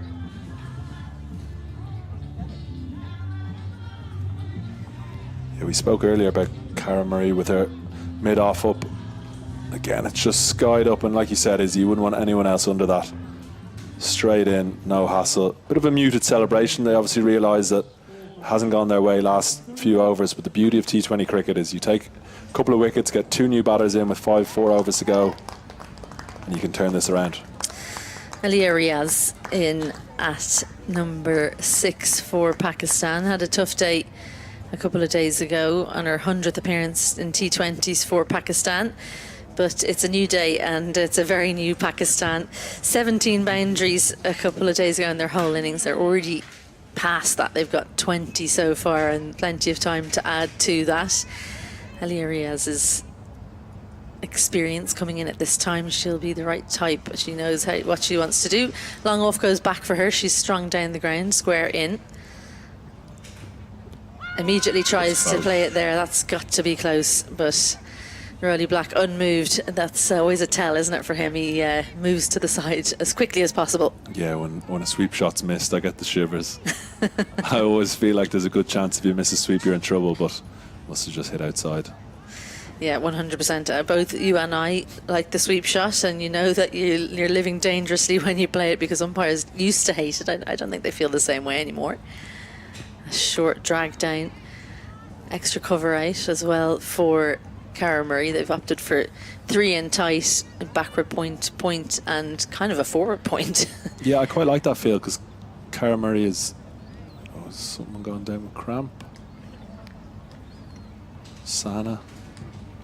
That's not good news for Pakistan. Hopefully it's not an injury, because she bowled her best ever spell for Pakistan in T20 internationals 2 days ago, but it doesn't look good, does it? No, I'd be surprised if it was cramp. Yeah, back of the hamstring. Just going back to Cara Murray, sorry, I think I quite like that field with deep extra cover, because she's not putting pace on the ball, so having that protection at deep extra as opposed to, you know, deep point or deep cover, you've got to really put pace on the ball as a batter to try to get it through that gap. So it gives her the freedom of tossing it up, bringing that mid-off up, and having that protection and extra cover. Well, I wonder if we'll be able to bring you what happened the last ball, if we can possibly show the replay of the last ball, because we might be able to see if something's come about. Onlookers looking concerned, because while there'll be generally Irish supporters, nobody wants to see the captain of the other team go down with an injury. Never nice. Yeah, it looks like cramp. That's the classic cramp stretch, pad off, physio on. Would be a really bad time to lose such an experienced player. Yeah, just with the cramp, she just hasn't been out there for that long, has she? Hasn't had to run that much. She's young, she's fit. It's not hot. You can see from what Pakistan are wearing on the sideline that it's not exactly like it's Lahore. So Can you get cramp from being too cold? you can definitely pull muscles from being too cold. That's what I'm thinking might be the case, and it's kind of a hopeful stretch. But yeah, Pakistan have been so good, haven't they? They're batting, they've been fearless. That's what, I don't know if you got to listen to Maniba Ali's interview, but she said that they want to play attacking cricket, and maybe they were just shaken out of it after that first game, because they did look like they were playing within themselves and maybe looking to be a bit, I don't know, work the ball around a little bit too much. They've really taken the game on today. Yeah, and it's, I suppose, disappointing from a Pakistan point of view that it takes one game to realise that. You know, in a short series, a 3-match series, it takes you to go 1-0 down to kind of go, guys, we need to sort this out. We need to get out and play with better intent. Go at the Irish bowlers a lot more, and we've seen that today. And like I said at the start of this over, they're so well set up here to get, 170, 180 plus, which would be a very, very hard score to chase. But as we've seen, the wicket is still playing pretty well. The outfield's very quick, and it is good to see Fatima Sana back to her feet and padded up. Yeah, she's at the non-strikers end. I think if you're a Pakistan coach and you're thinking there might be an injury, maybe they'd think she should stop batting right now because they need her to bowl. Took 4 wickets in the last game. There's that cut shot. Jane Maguire is excellent in that position. We were just talking about outside, weren't we, about Orla Prendergast? She's kind of taken that position. Why do you think they've taken her from boundary duties where we're used to seeing her and brought her inside the ring by and large?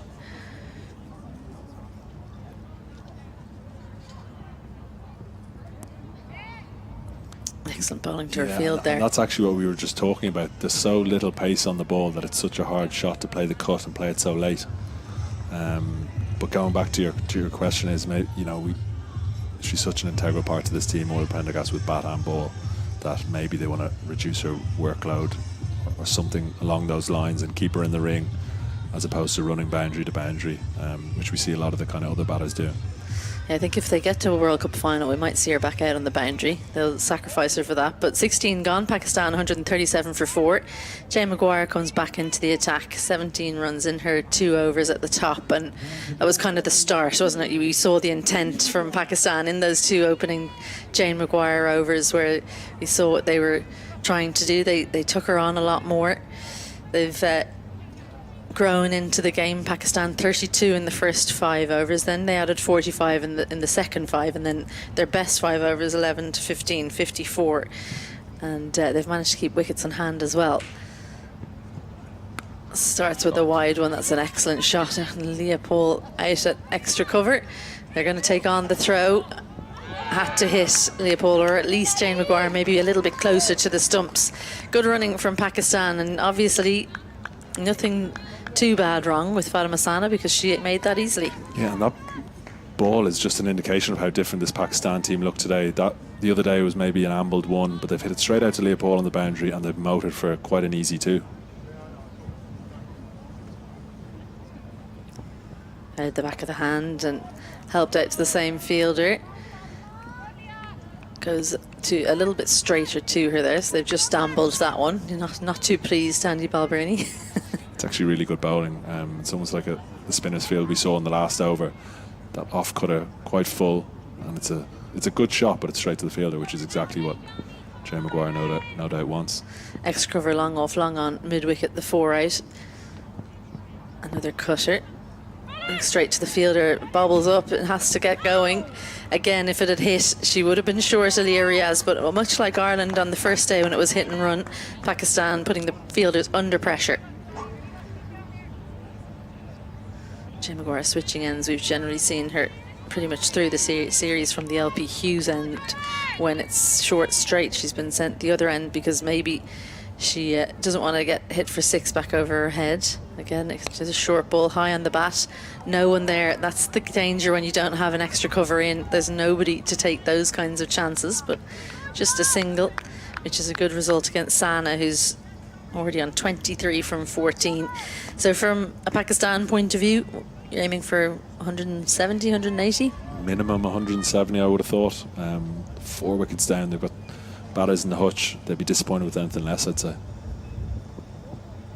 Dances down and straight to Ava Canning. It was a fruitful area for her on the first day, Aliyah Riaz. If you cast your mind way back, it feels like ages ago that she had, I think it was Arlene Kelly for a couple of fours through backward point, and then she really struggled.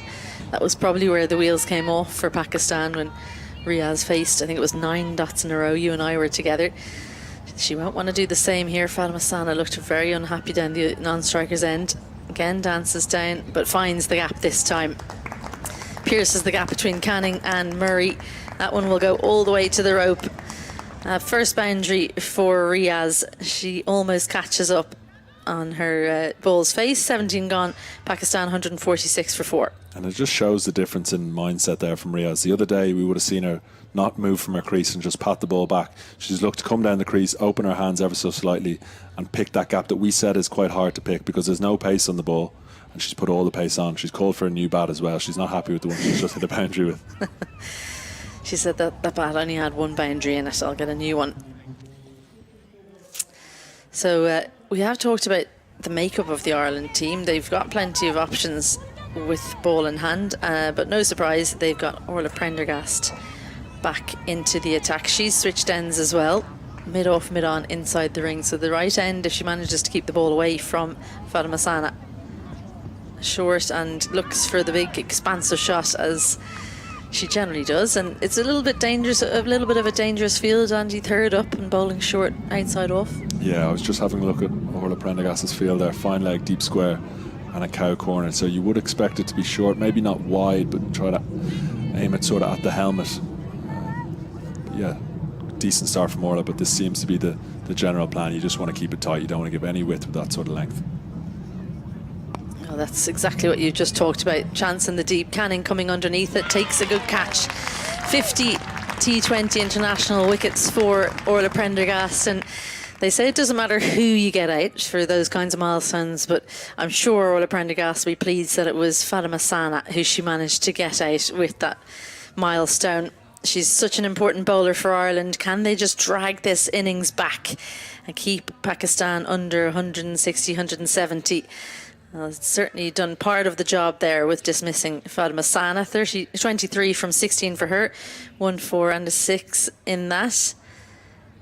Yeah, and I unfortunately gave Orla the commentator's curse with her batting in the last game, but I've mentioned to try to aim for the helmet there. She's got it pretty close, and it's really good bowling. Set her field exactly how she wanted it, and Ava Cannon has taken a pretty simple catch. But yeah, 50 T20 international wickets for Orla Prendergast. She won't mind. She won't even know that number. That's just a key wicket to get at a vital time for this innings. Yeah, I don't think she's someone who pays attention to those kinds of milestones too much. Tuba Hassan into the team and in at number 7. Pakistan 146 for 5. Another short ball. That might be a wide. It is, says Hayden Seaver, who's at square leg. Rolly Black confirms. I think Tuba Hassan actually gave it a wide herself, so we've 3 umpires out there. Yeah, they don't like that, do they, umpires, when the players try and signal to them, especially when they've actually made the call themselves already. She's gone a short one again, just bunted out to the leg side. I think that gives you an indication what Hassan feels her role is. She wants to get Leah Riaz on strike, who hasn't really been in her best form, but she's a player with plenty of experience and will feel she has the ability to play herself back into form. 101 T20 international caps for her today.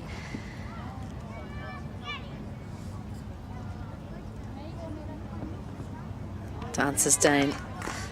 I feel it's something that happens, isn't it? When you're not in form, you feel like you have to do something. She obviously feels like running down the pitch is what's going to get her back in.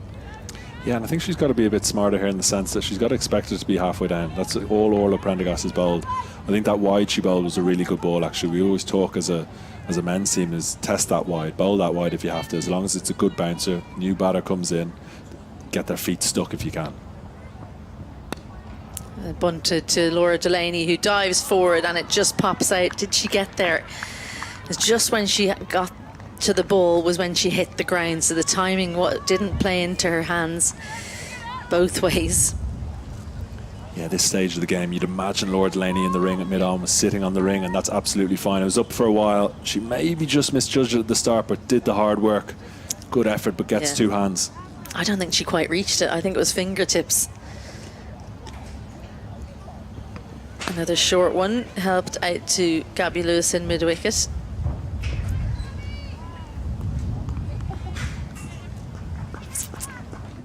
$18 overs gone, and that brings up the 150 for Pakistan. 2 overs to go, 150 for 5.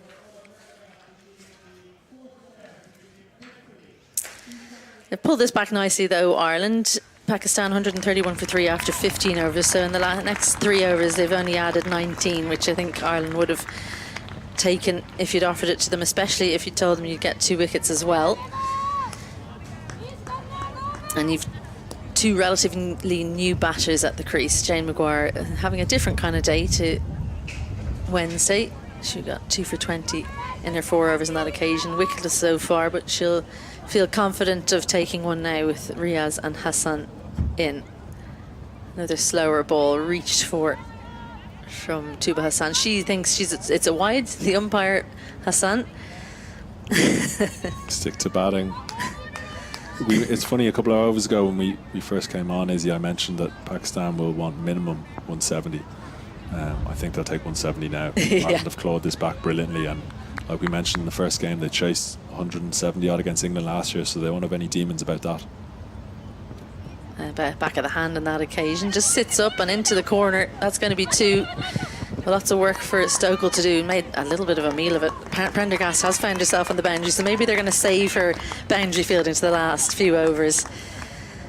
I have to admit, I found it really odd seeing her in point for such a lot of the game, both on Wednesday and today. She is Ireland's. Well, maybe Gabby Lewis will have an argument, but I think Gorda Prendergast might just pip her for best boundary fielder. That one's down leg, and it'll be race away off the gloves of Hassan, who's trying to take up the mantle that was left by Fatima Sana. Not a good delivery from Maguire, given the treatment. Yeah, the first couple of deliveries for Maguire were pace off to this. I'm pretty sure it was pace on, and you don't have to do a lot at this ground to just help it on its way in that boundary. Time and time again, we talk about how short it is. You get anything on it, it races away. So first couple pace off, pace on, gets punished. She goes back to the slower balls. The ball follows you. She did go outside off stump there. And what's the problem? She's not happy about a lot, is she, Tuba Hassan? Did she want it to be a front foot no ball? I don't know. I don't know if she's having a word with her partner or what was happening, but she got the wide, so she should be happy enough. Square leg goes out, mid off comes up, so maybe a change in plan for Jane Maguire.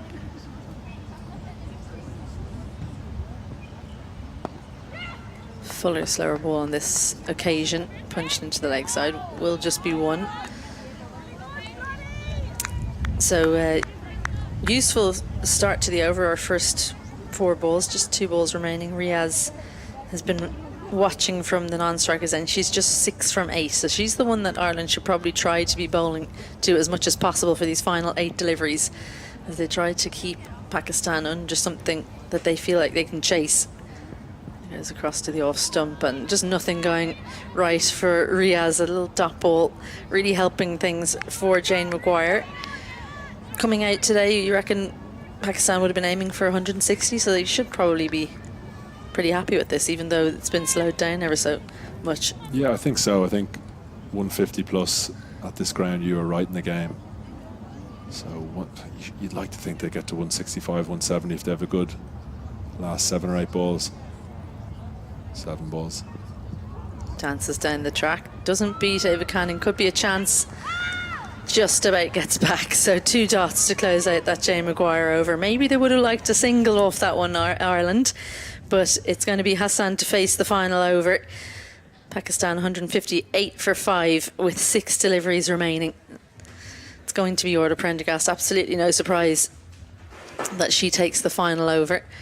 What I find it so interesting is that when Riaz hit her only boundary of the day, she changed her bat. So unless she broke it, which didn't look like she did, she wanted a different bat, and you know, as a batter, if you hit a couple of good shots with the bat, you stick with it. But Yeah. maybe we'll have to ask her after the game what the reasoning was. Yeah, I'll tell you what. This is the problem for people who have more than one bat. As someone who's only got one bat remaining from proper playing days, It's just that one. I've got loads of bats. Yeah, yeah, exactly. You need to bring out 3 and not choose one. Short ball again, helped out to Gabby Lewis. Every time she's played that shot, she's played with a bit more conviction, Tuba Hassan, but she's found Gabby Lewis on every occasion, so she needs to be careful. If she plays with more power, she might find the Ireland captain on the boundary. Maybe she should go for placement rather than that power, but it's going to be Riaz to see, can she add some impetus? If she manages to get a few boundaries away in this over, all will be forgotten. Short and just too quick. It's going. That's what's going to be coming at you. That's what she has to think, isn't it, Aliyah Riaz? So, what would you, if you're out there now in that position? What position should she be getting into? What should she be doing? Yeah, I don't think she has to do. I think she's standing still, which is fine. And if it goes full, back yourself to hit it over mid on or mid off. The 2 fielders there are up. You just stand still and see ball, hit ball. It's free money at this stage, and she's got to get hold of 1 or 2 of these. She gets it high on the bat. It is an even better ball from Orla Prendergast, but she was ready for it. She's going to come back for the second. Ooh, close. And that's short. Yeah, that puts the dive in. It was a little bit of a despairing dive, and I think that was good running because she knew that either she gets back and they get the 2, or if she's not back, someone else might find things a little bit easier, because she hasn't found it easy by any stretch. Aliyah Riaz, the Pakistan number 6, is run out for 6, or it might be 7, isn't it? Yeah, I think it's going to be 7. Let's have a look. What do you make of this? Yeah, pretty accurate throw by Ava Canning. Amy Hunter does well.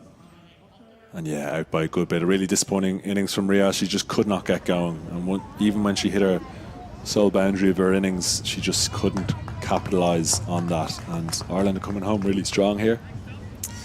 Yeah, she went for, I think it was 7 from 12. 160 for 6 now. Pakistan. And the wickets that Ireland have managed to take in the back end have really slowed things down. Rameem Shamim in at number 8, and a little bit surprised that she didn't come out earlier, really. 27 from 20 deliveries in the last game. And the wicket from Prendergast. They'll come back for the second. Has to get her skates on, and Amy Hunter doesn't even take the bails. Rebecca Stokel just not managing to get the ball close enough to the stumps there. Yeah, Orla Prendergast persevering with this short ball bowling. Gabby Lewis actually in the ring, no deep mid wicket or cow corner. Yeah, 3rd and cover out for Shamim.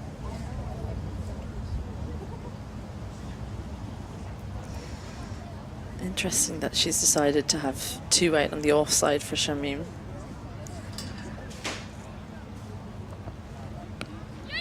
She just moves that fielder, Gabby Lewis, straighter, but she's come square and a misfield. Gifts a boundary to Shamim, who did the work with the placement, and too much to do for Rebecca Stokel. Yeah, Shamim didn't overhit it, rolled the wrist, knew a short ball was coming. Rebecca Stokel got around really well, but just couldn't keep it. You can just see, yeah, I think she's got to do a bit better, particularly at this stage of the innings. Orla Prendergast will be pretty disappointed with that. Yeah, she just didn't go down early enough, did she? Just have too much to do too late. Short and outside off. This is going to fly away to Leah Paul in 3rd. She will come back for the 2nd, and she gifts her wicket. Oh no, Amy Hunter has not collected. So there's a twitch from umpire Seaver there. I'm not sure she's been given though. No, well, Amy Hunter didn't gather the ball, so that's not out. A good run, because I was going to say she's gifted her wicket, but actually put pressure on Amy Hunter. A ball kind of bounced slowly off the turf, didn't it? So a really good, strong finish there. The last few balls, Shamim coming in and doing a good job, a boundary and a couple of 2s, adding late runs to Pakistan's innings. 168 for 6 from 20 overs. So I think if you'd offered that to Pakistan at the halfway point, they would have taken it with both hands. Pakistan's batting got good contributions right throughout. Nobody's standing tall, but all of the top order performing. 27 from Maniba Ali on her birthday from 22 deliveries. Zulfikar impressive after she started a little bit slowly. 33 from 27 for her. And Fatima, Parvez and Sana all coming in and adding, as well as Hassan right at the end, 10 for her. Yeah, as we look at the partnerships here, the big difference from the other day, that opening stand of 62 was really impressive. From ball one, they looked like a different outfit. They had intent, aggression, and ran really well between the wickets. And as you can see, bar that second wicket partnership, there were contributions all the way down and at good strike rates. Ireland used just 6 of their bowlers, 2 wickets each for Murray and McBride, but both a little bit expensive. The only bowler really with a good economy rate, Orla Prendergast, she took her 50th T20 international wicket, 1 for 22 from 4 for her. Kelly, expensive again, once again goes for 22 in her 2 overs.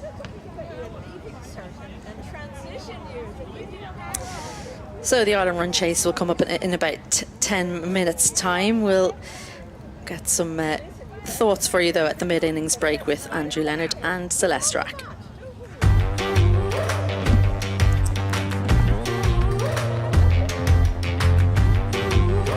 I like trying new sports. I like smashing the ball.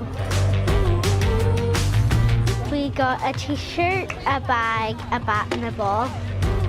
It's really, really fun to play with your friends, have fun and also get to learn new things.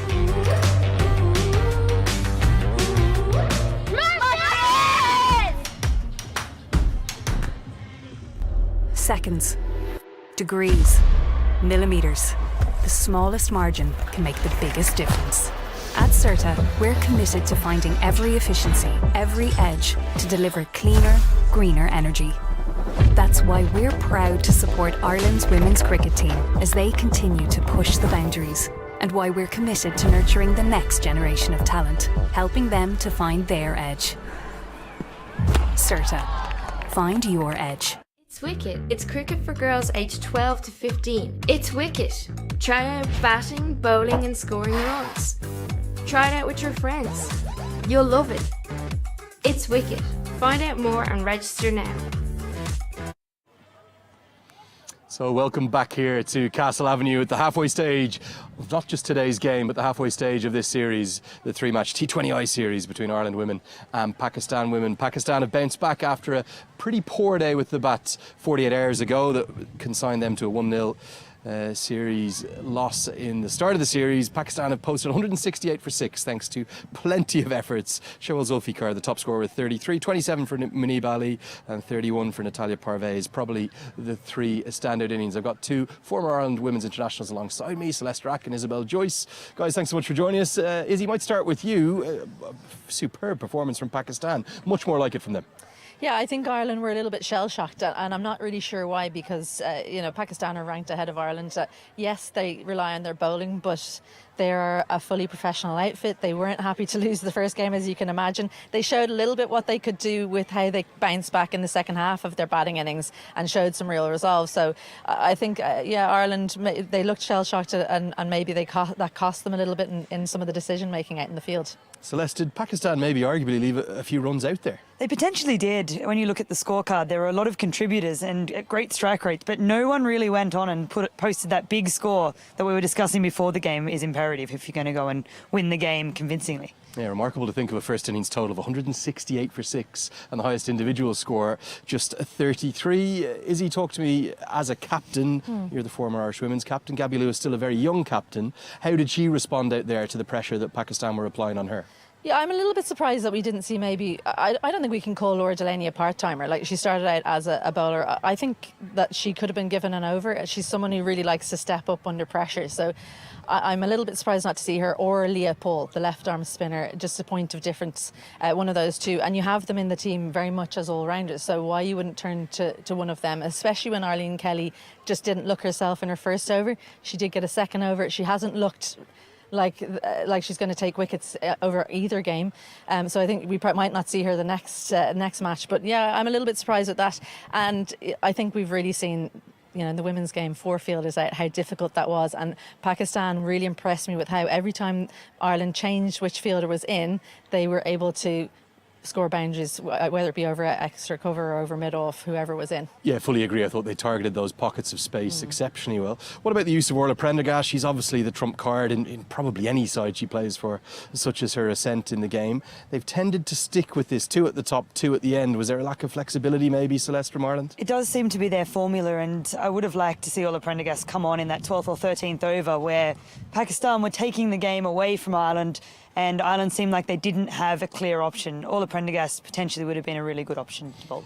Just 35 runs from the final 5 overs. Could that be critical for Ireland? They've hung around in this game. 169, Pakistan probably slight favourites, but it's not out of the realms of possibility of Ireland chasing. Yeah, and I'm actually going to disagree a little bit. I know both of you think maybe Orla should have come on earlier, but you saw in that final 4 or 5 overs how Ireland were able to put a lid on it. Fatma Sana was similar in the first game for Pakistan. So it's more about who else could have taken that over late, and could that have been even more costly? Those wickets wouldn't have fallen later on. Could they have just faced out that over from Orla Prendergast at 12-13, gone at 1 a ball and not lost any wickets? So there's always give and take, but I actually think that was a good decision from Gabby Lewis. I probably would have bowled Laura Delaney or Leah Paul in that over and seen could one of them have nicked something. Split opinions here on the commentary panel. What about the spinners? They probably struggled a little bit, but Laura McBride again in the wickets, 2 for her. Was she maybe unlucky not to get a 4th? Yeah, it was tough. It was a tough day for the spinners, especially a young spinner like Laura McBride when the pressure was applied back on her. So I can see why she didn't get a 4th in that trusting experience when the batters were really going at the ball.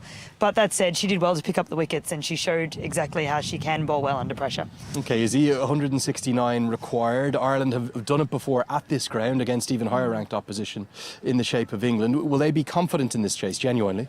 I think they'll feel like they have a good chance. Whether they'll be confident or not, I'm not sure. I think it's brilliant that they have the opportunity to see, can they? Especially against Pakistan, who have a brilliant bowling attack. However, their fielding's not as good as, say, in England or Australia or any of the teams ahead of them. So that might be somewhere that Ireland can maybe grab a few extra runs. But I think it's probably there or thereabouts. I reckon Pakistan probably 60-40 favourites. I reckon Wasp will say they're 95% favourites.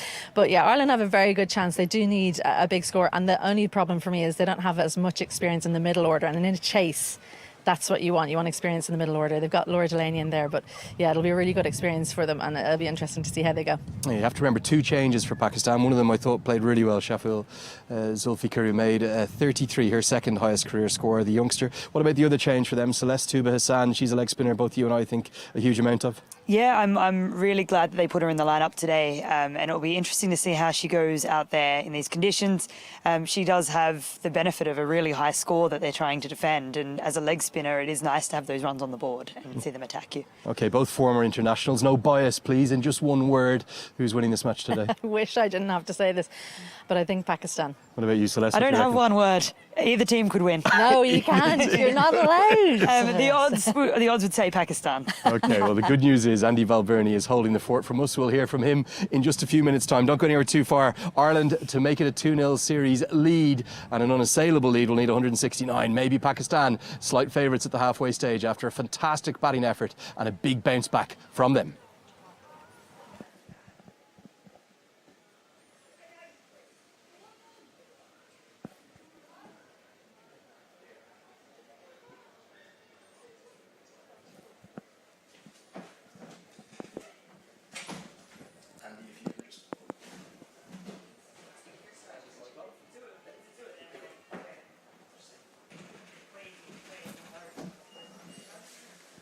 You're very welcome back here to Clontarf Cricket Club. Pakistan winning the toss and batting first and setting Ireland 169 to win this T20 International Series as the umpires Rowley Black and Aidan Seaver take the middle. Andrew Leonard, I've never seen you move quicker. Well, I'll tell you something, it's not getting easier as you get into the 40s. It's all ahead of you and it's coming round a bit quicker than you might think, Andy. That was a really entertaining first innings, wasn't it? There was certainly a massive bounce back from Pakistan. Ireland, though, in fairness to them, particularly in the last 5 overs, have just kept themselves in this contest. Yeah, could have got away from them. I had mentioned a couple of times that 170 would have been a minimum for Pakistan. they've managed to just scrape up to that score, 169, to win for Ireland.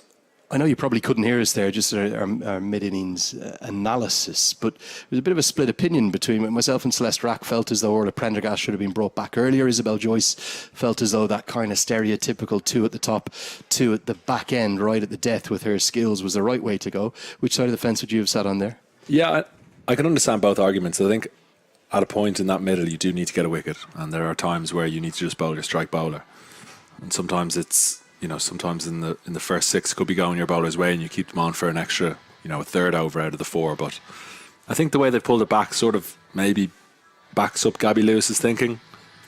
But all she will be thinking of now is getting her team off to a really good start.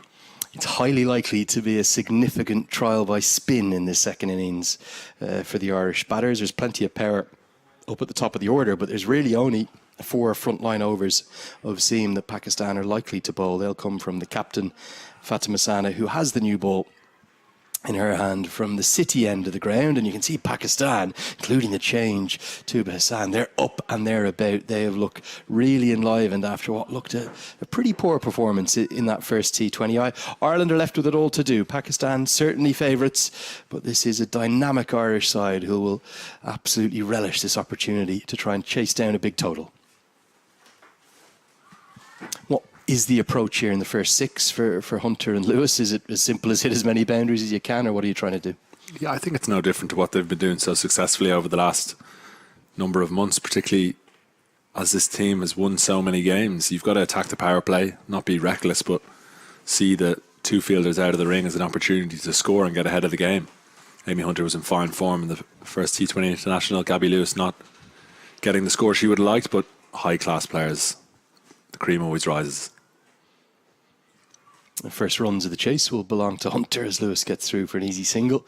Isabel Joyce was saying she thought that Wasp might be about 90-10 in Pakistan's favour. It's a little different. It's about 80-20 towards Pakistan right now. You can keep your eyes on that throughout the chase, the percentage likelihood of Ireland chasing down that total.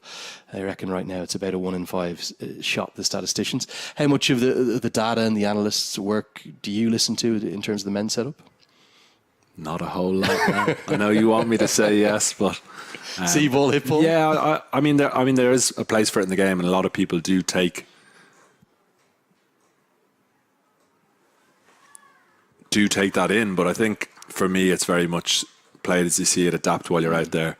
Sometimes I will need to be pulled aside and said, look, this is what we're thinking here. This is what the numbers say to us, particularly when you're thinking of bowlers, matchups, that sort of thing. But there's just so many numbers and stats in this game that you can get lost in them very easily. Poor old Scotty Irvine, the Ireland men's team analyst, probably sitting up the Shout road out, Scotty. near Belfast going, come on, Andy, you've got to listen to all that prep work I'm doing. It's a huge amount of it goes in. Just talking to the former Ireland women's team analyst, Jay Sillett, who's actually here at the back having a watch. And the new team analyst for the Irish women's side. Great to see Jay Sillett, who's come through the Irish system, working with the RCB women's side in that Women's Premier League in India. That's now in a full-time role. It's Liam Holgate who's doing the work here as part of that Irish support staff. Lloyd Tennant, the head coach. Glenn Curl, the assistant. James Cameron Dow, the former Ireland men's test cricketer. He's a spin bowling coach. Beth Healy, team operations manager. It's all. And there's more than a shade of similarity, isn't there, to a famous day, a halcyon day, maybe the most famous day, arguably in the recent history of the Irish women's game, here at Clontarf last year, to that famous win where Ireland chased down almost the exact same total. It was 170 they needed against England, against a higher ranked opposition in front of a big crowd. Beautiful sunshine. Can they repeat the dose here? And they're the sort of memories that you remember and take onto the pitch with you. Same conditions, very similar wicket, pretty similar team that Ireland have out today. I really like how Gabby Lewis has come down the wicket there. Second ball of her innings, showing her intent early that she wants to lead from the front with the way she bats. Real risk reward, isn't it, against Fatima Sana? And that's going to be the reward round the corner. And that's really thanks to the use of the feet from the previous delivery. A fine pull stroke, a bit of a pickup shot, wasn't it? Very well placed, the first boundary of the chase.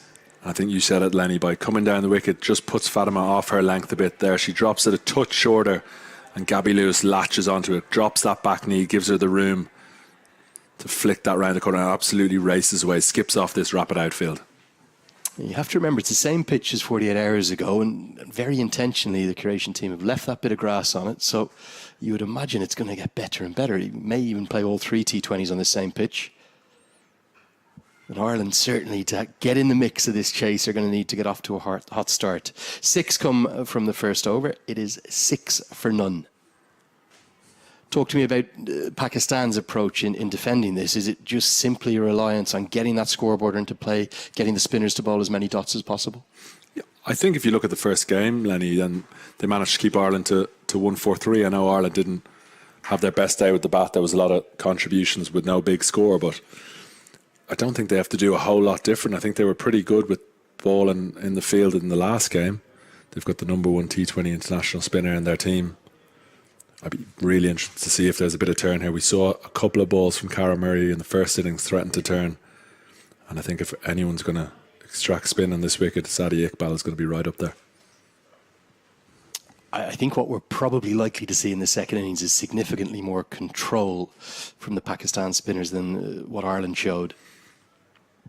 And we're going to see innovation too, as immediate call from Lewis. Probably just as well that was misfielded, because if not, it could have brought about a run-out opportunity. Aggressive running from Ireland's skipper. Yeah, I love it from Amy Hunter as well. Reverse sweep. I don't care if you're number 1 bowler in the world. First ball, I'm going to reverse sweep you, show you I'm here to play. Gabby Lewis straight came herring down the wicket. Maybe she wants to get after Iqbal.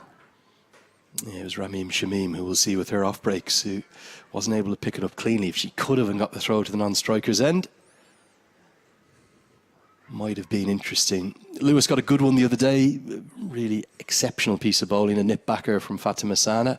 She'll be looking to make amends today, just 1 off 6 48 hours ago. Yeah, it's the sort of ball that will get a lot of batters out around the world. Never mind first couple of overs of a series. Nice little bit of drift in, isn't there, from Iqbal? That accuracy, it was lacking, wasn't it, for Murray in particular? Yeah, and I mentioned it on commentary earlier. Cara Murray has a knack of getting wickets, but she can be expensive, but that happens in the game, and wrist spin is so hard, as you well know, Lenny, that you have to be so accurate. Use of the feet, not where Lewis intended to hit it, but should get a single. She will. The lack of that left arm spinner for Ireland. Now Leopold's in the team. Amy Maguire hopefully to come back in, having been cleared with her action. So important, isn't it? Left arm spin, whatever the white ball format. Absolutely, yeah. It's gold. And I think Ireland are very lucky that they do have those 2 spinners. I think we'll see Amy Maguire come back into the squad at some stage this summer. Swept away, top edge, and straight to short fine leg. Lenny, who somehow has put it down. Initially, it looked like it was straight into the hands, and then it's bobbled out. I'm not quite sure how, Andy. How's this gone down? You hate to see it, Lenny. That is as easy a catch as we've seen over this week. Top edge. I'm not sure if she even got a hand to it, Lenny. It went straight down.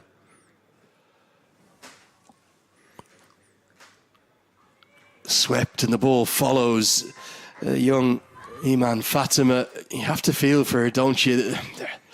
I don't quite know why this has gone down. It looked a desperately easy chance. Maybe just the wind swirling about, a touch spin on the ball. I'm looking for an excuse, Lenny. Oh. It's a poor drop. It has to be held at this level. I think it's possibly hit the chest at first and then bobbled into the right hand and come out. A real moment of fortune for Ireland. Amy Hunter dropped on just 2 at the end of the second. It's 9 for none. Can Hunter make Pakistan pay for that? Well, you love it as a batter when they go down, Lenny. You absolutely love it. You feel like you've got to cash in. And Amy Hunter's in good form. Her last 2 innings have been really impressive for Ireland. And she'll be really, really thankful that wasn't held. We saw that drop of Fatima herself be pretty costly for Ireland. Could have been 65 for 3. Instead, Fatima played ever so well in just her second T20I. Fatima Sana will bowl her second. Do you think there is a chance it won't be a full 16 overs of spin? Maybe Pakistan might need to look towards a 6th bowler? I think so, and I think having seen the seam movement, particularly in that first innings of the first game, and done their homework, I think they probably need that extra seamer, like you say, Lenny. This is a brilliant matchup now, Len. those, as a batter, you are thinking of what happened in that first game as much as you don't want to. Captain v captain, of course, as well. And Lewis just a touch tentative as a consequence. To chase down, what is it, 8.5 and over, roughly that. What do you need to be at in the power play? Forget about the wickets for a moment. What do you need in terms of runs? 100. No, I think partnerships are so important. And we saw in the first innings with Pakistan, their partnership set them up to get the total they got. I know they didn't bat as well down the back end, but they were able to play freely and not have the pressure of trying to get a good score on the board. And this is exactly what Hunter and Lewis will want to get for Ireland. This is close. Has it impacted in line? Aidan Seaver says no and is going to give it as leg buys. Want another look at this straight down the line, because if it has hit in line, surely it's going to go on and cannon into what? Middle or maybe off stump.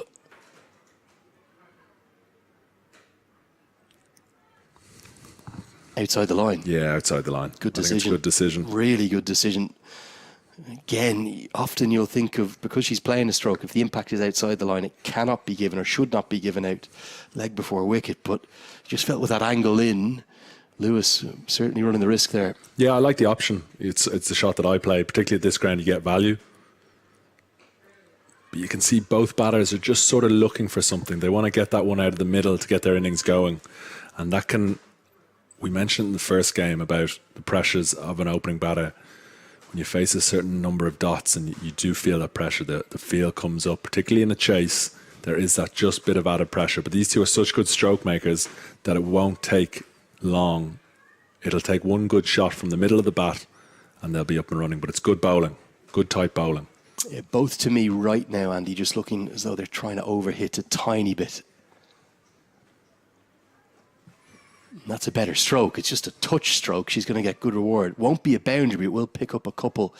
And with the pace on in particular, you can just afford to work it around. It won't get many overs with pace on is the problem. As Pakistan's exceptional spin attack. It's not just Sandhu, is it? She's up at number 1 in the world. But then, excuse me, not just Iqbal. It's Sandhu and Iqbal both in the top 6. So to have 2 left-arm spinners in the top 6 in the world ranking is exceptional. Yeah, and they will want Pakistan to get a good power play so then they can bowl at a team that need to go at 9s or 10s and put the pressure on them that way. Yeah, real asset for Fatima Sana. 8 overs of left-arm spin against an Irish top order that's predominantly left-handed. This could be a run-out opportunity. Lewis sends her back and is gone. Amy Hunter, well, it was a calamitous mix-up between the two, wasn't it? And having been given a life, Hunter is not going to get a chance to make use of it. What has happened here? Both batters have ended up at the same end. Yeah, it was a good shot. Amy Hunter hit that really well, but bowler got a good hand in it. And it can happen as a batter. You hit a good shot and you just run. Sometimes that can happen. Gabby Lewis was having none of it. Straight to the fielder. Didn't have to do a lot. Wasn't the best throw in the world, but it was good enough. And that sees the back of Amy Hunter. And she's gone for 6, 13 for 1. Muniba Ali, all her experience. I think it was a deflection.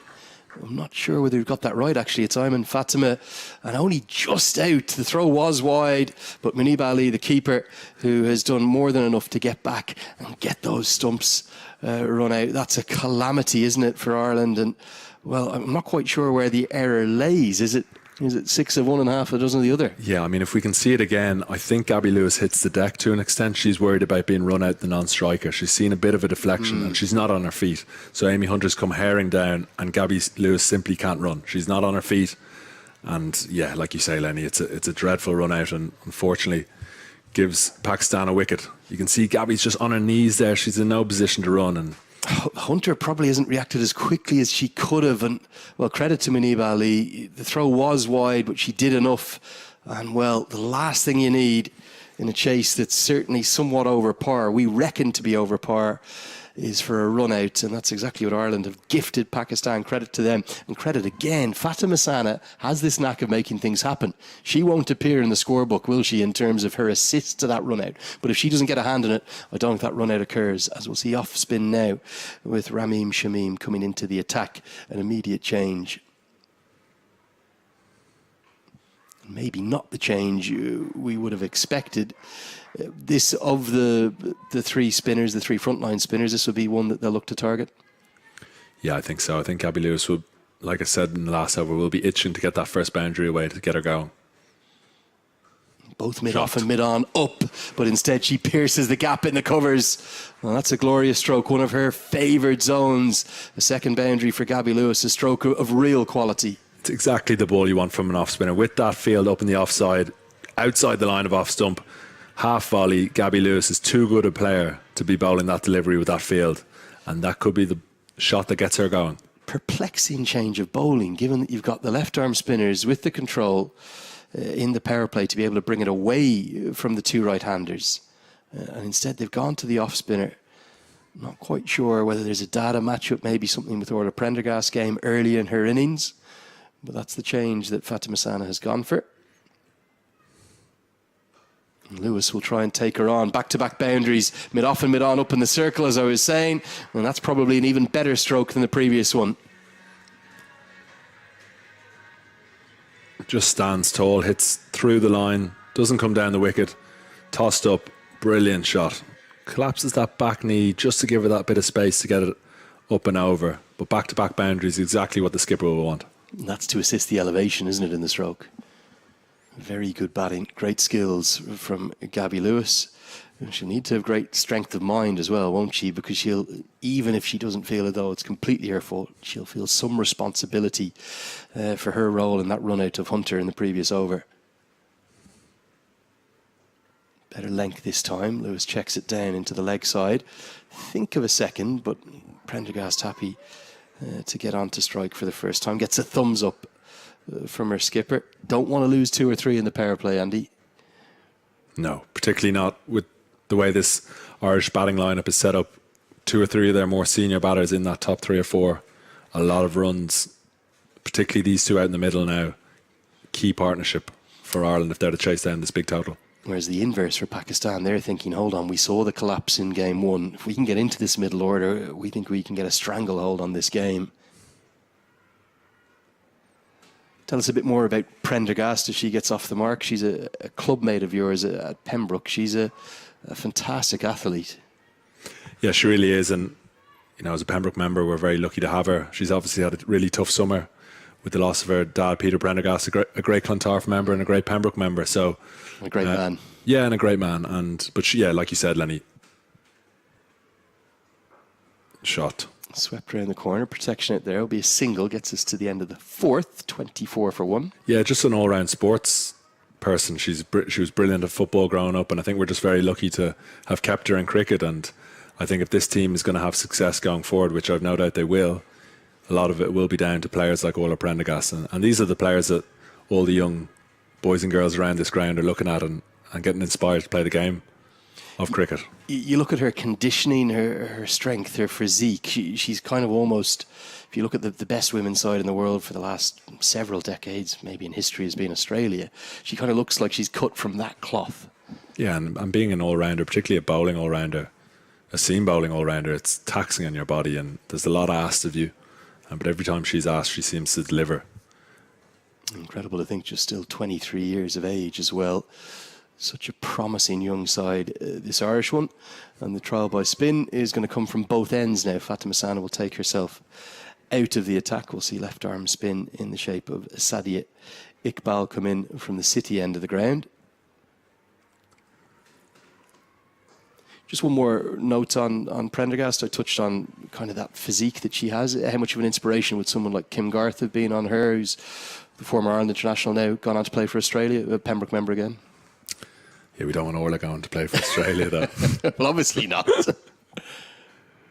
But in terms of her growing up and kind of looking up to Kim, this one gets through the covers, or what should be a couple.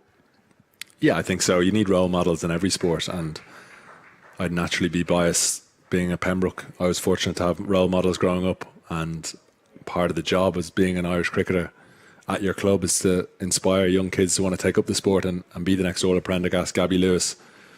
And that's part of the job, and that's what's so good about being an Irish cricketer. It's a very close-knit community. For those watching on from Pakistan, a huge number of the men's and women's sides come from a small nucleus of clubs. over 100 across the island, north and south, but you think of the senior clubs, probably, 8 to 10 to 12 in each of the three major unions. Then you've got the Munster and Connacht unions, slightly more minor, but the majority of those representatives, the men's and women's side, have probably come from, 20, 25 clubs over the last couple of decades.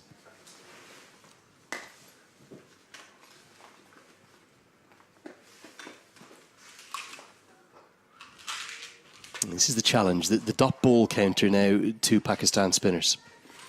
Yeah, and these are the dots that play in your mind as a top order batter. It's been really good bowling, mixed up her pace, mixed up her length.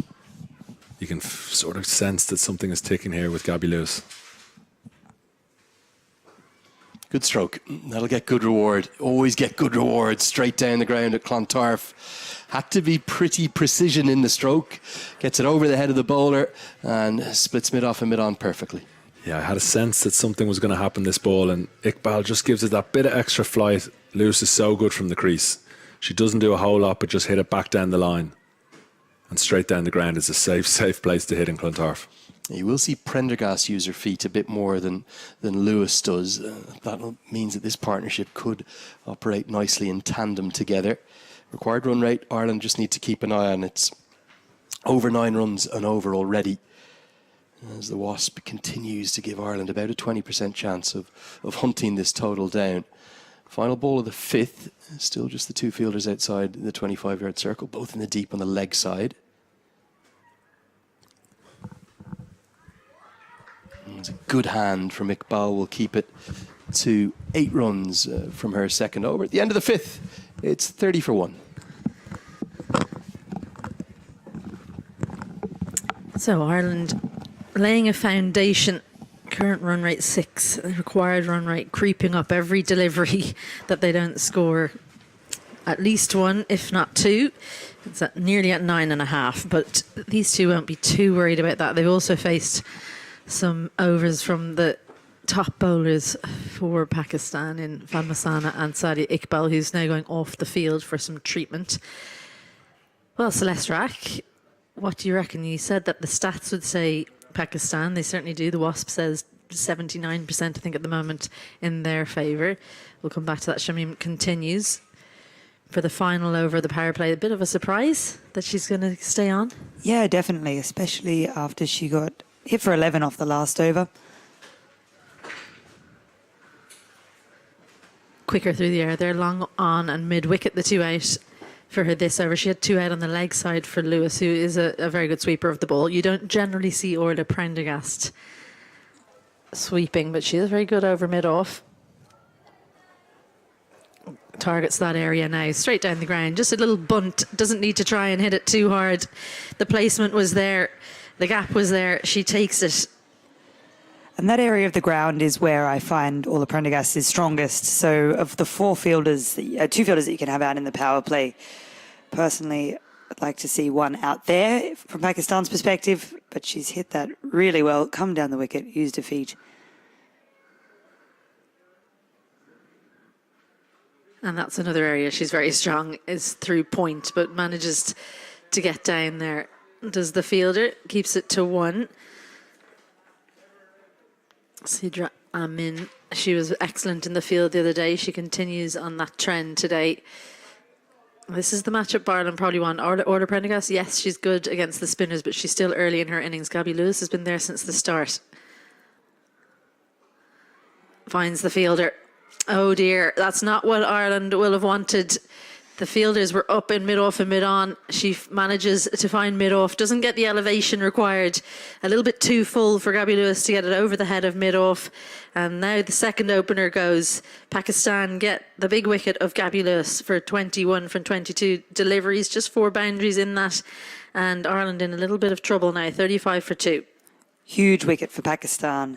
That is one of her strong areas, Gabby Lewis, but how often do we see that the strong area is sometimes the undoing of the batter? She's sliced that, she's got that on the outside bottom edge of the bat. Hasn't made the contact she would have liked. And Lewis departs, who would be one of the top order batters that would be comfortable chasing the 9 and over. Whereas that is a tough precedent set for the rest of the order. Yeah, it just wasn't there to play that shot. Maybe if she'd gone along the ground, she's trying to get the elevation. I think that's why she sliced it. And yeah, that mistake has cost her a wicket. Smile on the face of Orla Prendergast as she's joined by the left-hander in the lineup, Leah Paul, who didn't top score for Ireland on Wednesday, but was widely considered the batter of the innings for Ireland. She was creative and really watchable is the word that comes to mind for that innings. She's consistently having a really high strike rate as well, which is not what she came into the Irish team for originally. She would have been considered a ODI batter and then at the very most, a bowler who batted a little bit in T20. Now she's found a way up the order. Yes, in at number 4. Straight down the pitch and misses it. 2 wickets and 2 balls. Leah Paul in and out in no time. We were talking about how well she batted 2 days ago, and that's a golden duck for the left-handed batter. 35 for 3 in Ireland, really in all sorts. This is when we see scoreboard pressure start to come in. Leopold has been so consistent in recent matches for Ireland in the middle order, but just with the scoreboard pressure starting to build, the 169 on the board there, Leopold, first ball, has decided to attack.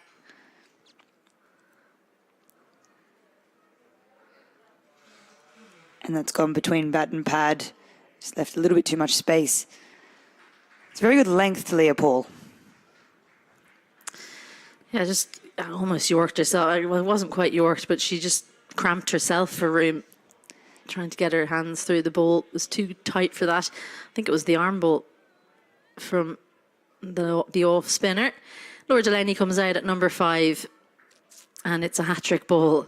No change in the field. You often see that in T20 cricket, especially in the power play. Only 2 fielders out long on and mid-wicket for Delaney, who does like to use her feet as well.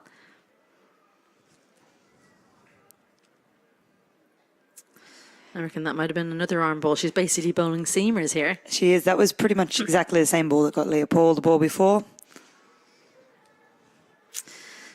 Power play gone, and you'd have to say it belongs to Pakistan. 35 for 3 are Ireland, and in a bit of trouble.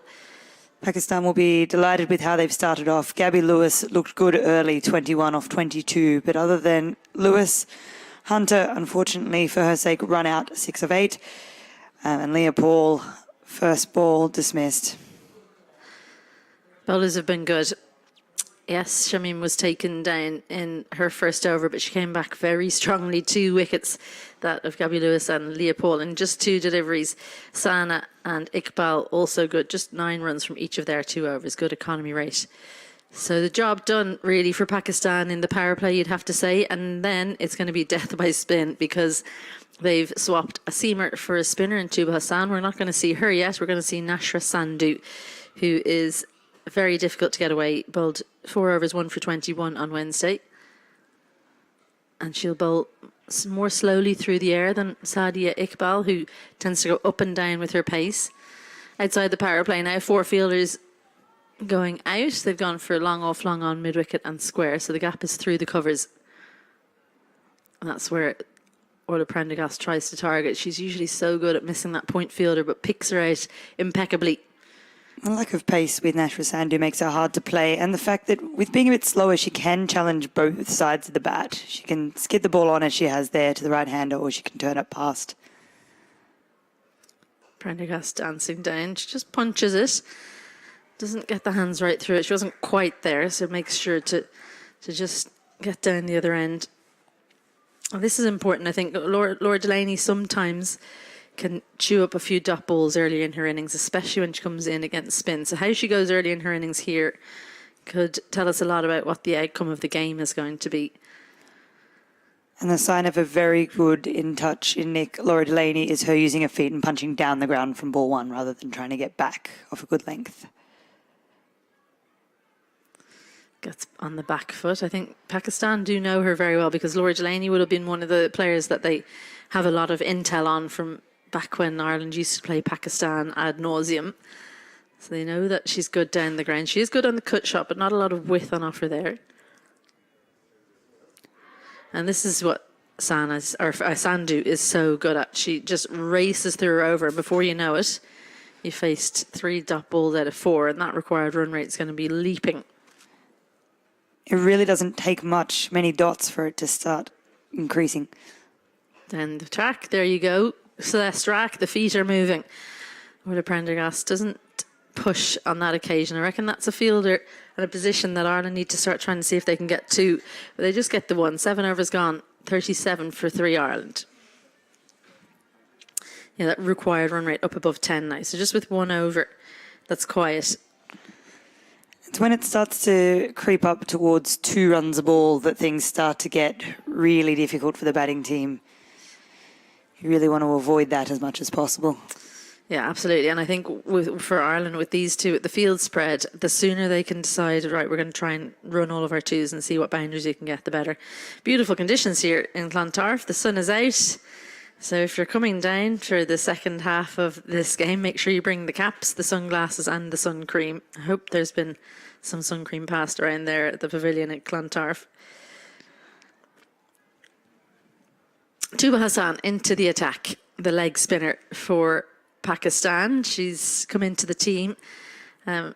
Really impressive bowler. Laura Delaney helps it down the ground. A chance put down, another one. It's Aliyah Riaz on this occasion. Laura Delaney not hanging about, which is great to see, but just didn't quite get the connection needed to hit a 6. Very eventful first ball for Tuba Hassan coming into the series. Lord. No, I was going to say that I reckon that's a really good plan against Tuba Hassan, because she doesn't get a huge amount of side spin, and I'm delighted to have you alongside me, Celeste, so you can tell me exactly what's happening with the leg spinner, but she gets a lot more overspin. And she put that one short. Orla Prendergast missing the fielder down at long on, skips away to the boundary. That's so brilliantly played from Orla Prendergast, because those balls can be tough to play. They skid on, they stay relatively low, and you have to be very quick to get back. You'll see here Orla Prendergast gets back a long way. She's tall, she has the benefit of that, but her footwork there really enabled her to get into a good position to put that away. Yeah, and I love the way she played it with kind of half straight bat, because then if you misjudge it, you can take evasive action once again, and then finds the gap on the offside. No fielder out in cover, gets it through the gap with real power, and Orla Prendergast getting going now. You have to be so careful with this field, where Orla Prendergast, if there's any width, which there is here, is so quick to get her hands through, and there's no risk involved there. We were discussing before, Orla Prendergast isn't a huge sweeper of the ball, not as her first choice. We can see a square leg out.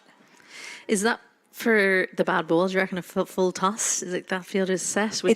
I agree with it. It either is that, or it's a lack of 100% research on Orla Prendergast. Well, just as you mentioned it, she comes up and cover goes back.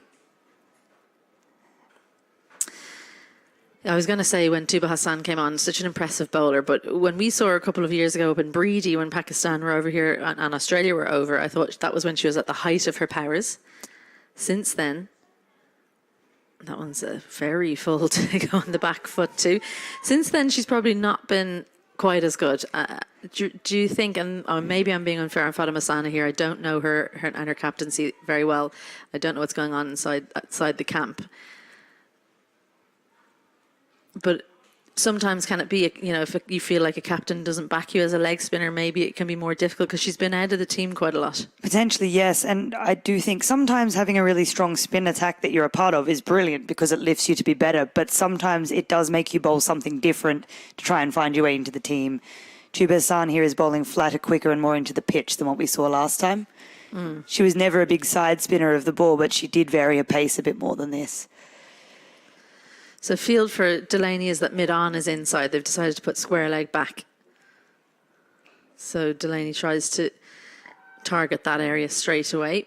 A lot more flight in that occasion. And a good finish to the over. But it was a good one for Ireland with a couple of boundaries in it as well. 47 for 3 after 8. I think more than anything there, it was just the wrong field to Orla Prendergast. If I only had 2 fielders out, I'd still choose to have cover. So. Yeah. Just makes it very hard as a leg spinner if you can't give the batter any width at all. Yeah, no cover out when you're turning the ball that way, albeit she doesn't get that much side spin, but you'd have to be really tight on the stumps. For sure, especially every now. single delivery. Now Prendergast has been in for 11 balls. She's got her eye in. Nashra Sandhu continues, and long on, long off, mid-wicket and square, the 4 out. So she decides to try and beat that fielder and point again. So cover is up. That's, like I've said before, a very strong area for Orla Prendergast, but she fielded there herself and fielded a lot of deliveries from Aliyah Riaz. She's now almost doing the same kind of thing, finding that fielder and point. A little punch into the leg side. They will try and come back for the second. It's Sadia Iqbal out there.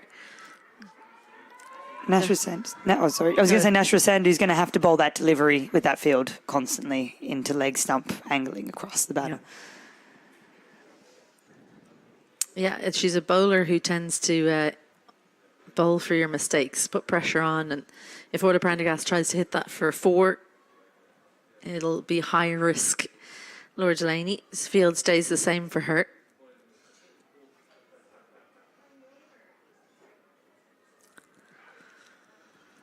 This is a new thing that we've seen this summer, isn't it, with Laura Delaney, where she wants to come down the pitch, and then when she doesn't, she kind of plants the front foot.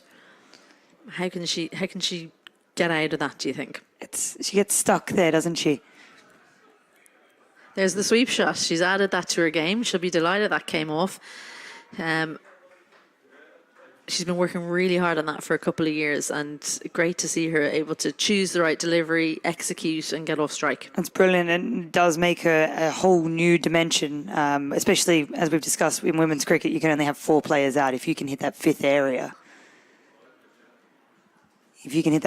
you become very difficult to bowl to.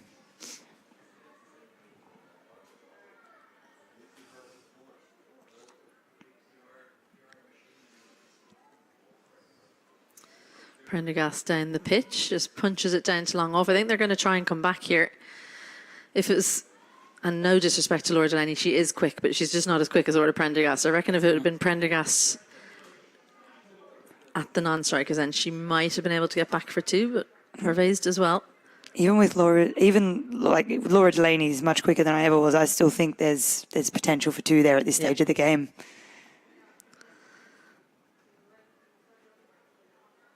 There's that little front foot push. They aim for Prendergast's end, probably the wrong end.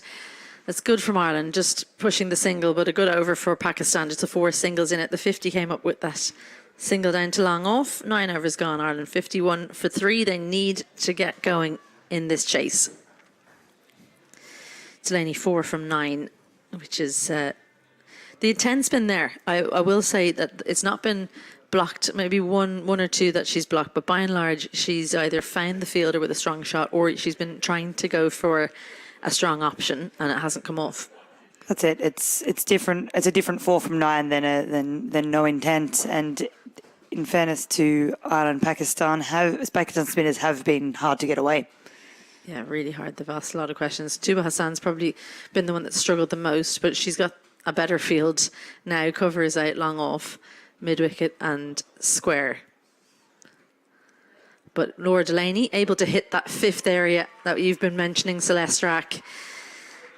Long on, up in the ring, and Delaney gets the boundary. And while we have seen Laura Delaney play 1 sweep today, I still believe that's a much easier shot for Laura Delaney going over long on than it is to sweep the leg spinner.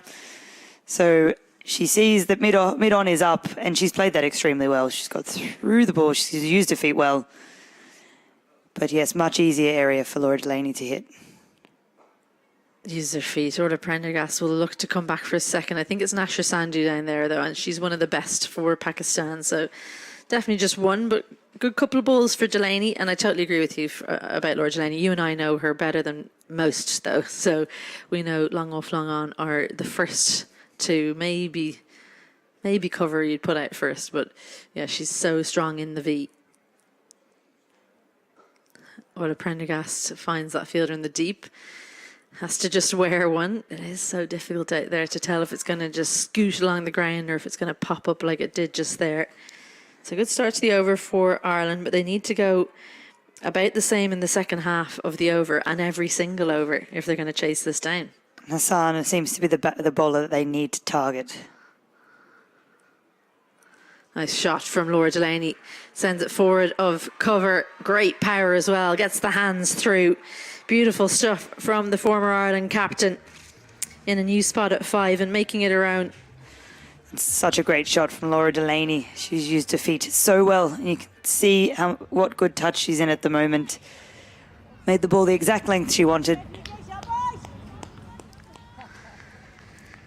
Sidram in on the boundary. I think she thought she was in with a chance. She's moved straighter there now, so she can't afford to get short and wide to Bazan. I suppose that's never what you're aiming for as a bowler, generally. That's it. If she can back that she's going to bowl full, she can move that cover fielder much straighter and allow that to be stopped if Delaney plays straight through extra cover. Delaney gets the paddle out. There's a fielder there. Prendergast won't come through. Good decision, good piece of fielding there from Iman Fatima.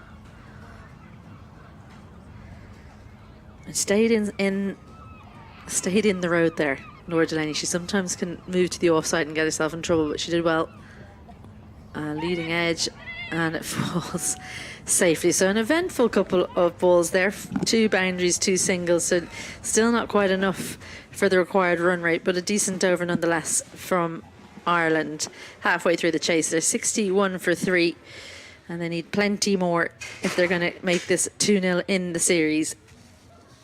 More than 100, 107, 108 required for victory for Ireland in the final 10. A big ask, and if you want to know how to chase that down, the right man to have beside you is Andy Bell-Burney. Very kind, is he? A lot of runs to score, like you've mentioned. But with Orla Prendergast there and Laura Delaney starting her innings well, it just takes one big partnership and they're back in this. But certainly the Pakistan spinners have had it with great control. Down the pitch and just again punched from Prendergast. Yeah, it's something that we talked about at the mid-innings. I don't know if you were able to hear us, but we were talking about the batting innings from Pakistan. There were lots of 30s and 20s, and our co-commentators Andrew Leonard and Celeste Rack were saying that they were lacking that one big score. But when you've got 5 players that are making those kinds of scores, is that not kind of the similar thing in T20s, like 30s the new 50? Yeah, I think when there's 4 or 5 of them and you get to 169, 170, I think the problem we maybe saw in the last game was 143. I know Ireland won the game, but they just needed a couple. Good gap from Orla Prendergast, good power as well. I don't think Aliyah Riaz is going to get there. She does well, just about keeps it in. Orla Prendergast thinks about coming back from for the third. It's in exactly the wrong place for us, right in front of the hoardings. I couldn't quite see the rope, but she does really well there, the veteran. Yeah, really good shot. Just shows that there isn't that much spin, that she's comfortable to go onto the back foot, play against the spin and hit that mid-wicket gap. It's a really, really difficult shot. Just means Riaz has come wider. And she's found that fielder again. She can't believe it, Orla Prendergast. Normally so good at that placement. Laura Delaney just going down to have a chat. Gives you a chance to talk about what you were going to finish saying about that batting innings on Wednesday. Yeah, I think when you get a below par score and you see 3 scores of 30 at good strike rates, you just want 1 or 2 of those to get to 50 or 60, and then you've almost batted the other team out of the game. Sweep shot from Orla Prendergast. It's a rare animal, that.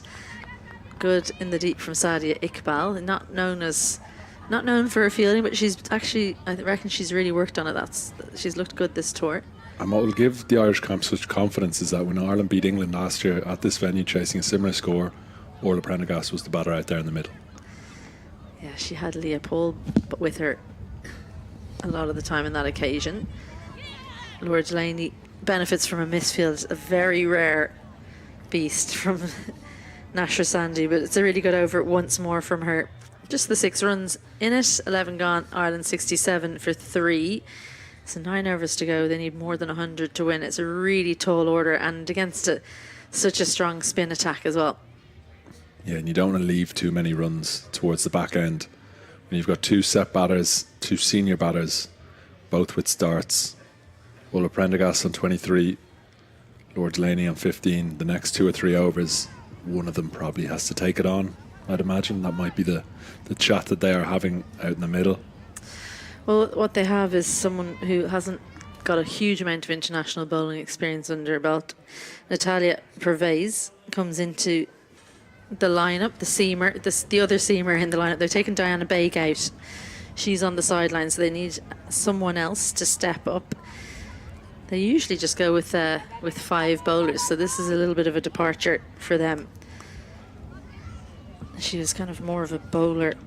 That's what she's listed at on Cricket Info, but in recent times she's generally just batted, and we saw her do that very well today. But being given another opportunity, fine leg, mid-wicket, long on and cover out, so quite a split field that.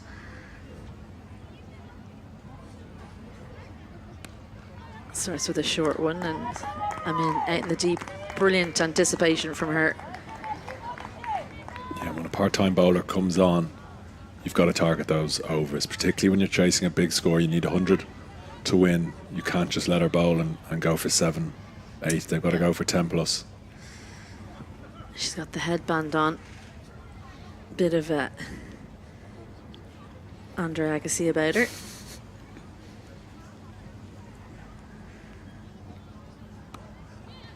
That one just helped out to Amin again, who's so quick to the ball. They'll take her on though. Tiny fumble. That's all Lorda Prendergast needs. Such good running.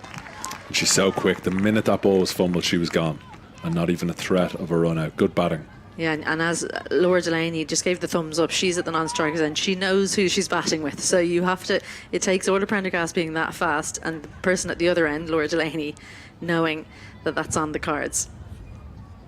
So for Ireland, it's such a case of, yes, you need boundaries, but if it's not going to be a boundary, how many ones can you turn into 2s? But yeah, it's brilliant for Ireland to be in a position where it's not out of the depths of belief that they can chase 168 in a T20 match. That certainly wouldn't have been the case against one of the top 8 in the past.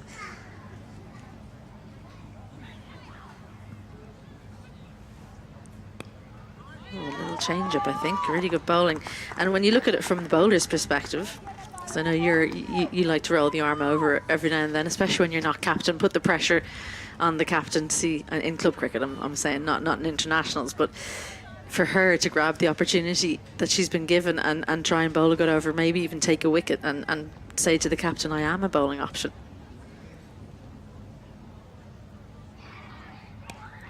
Yeah, and the captain would be delighted with how this over is going so far. These are bonus overs for Pakistan, and it gives the skipper the freedom going into the crunch time of the innings to bring our senior bowlers back. And yeah, like I said at the start of this over, from an Irish point of view, you've got to be looking at targeting these overs, but with 2 balls left, can still be possible.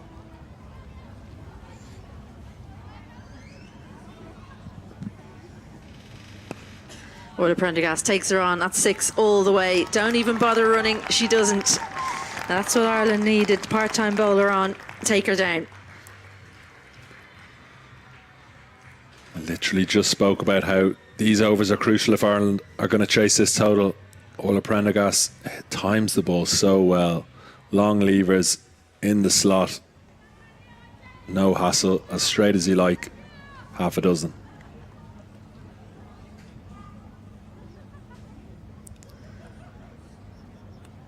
And that's found the gap as well. Really good. She's found the fielder on a number of occasions in that area, but this time gets it right. Orla Prendergast started so well, Parvez, but finishes with 6 and 4. The over goes for 14, or 15, I should say. After 12, Ireland 82 for 3. I absolutely love that batting. She bowled full, got hit down the ground, drops it slightly short, bit wide. Orla Prendergast just uses her touch, doesn't have to put a lot on it, and pierces that gap so well. Top batting. This is why I'm so surprised to see them bring Seam on when they've got so many spinners they can bowl, because at least when it's spin, you've got to put the pace on the ball yourself. So maybe a costly decision from the captain. For so long in that over, she will have been thinking, God, that was a genius call from me.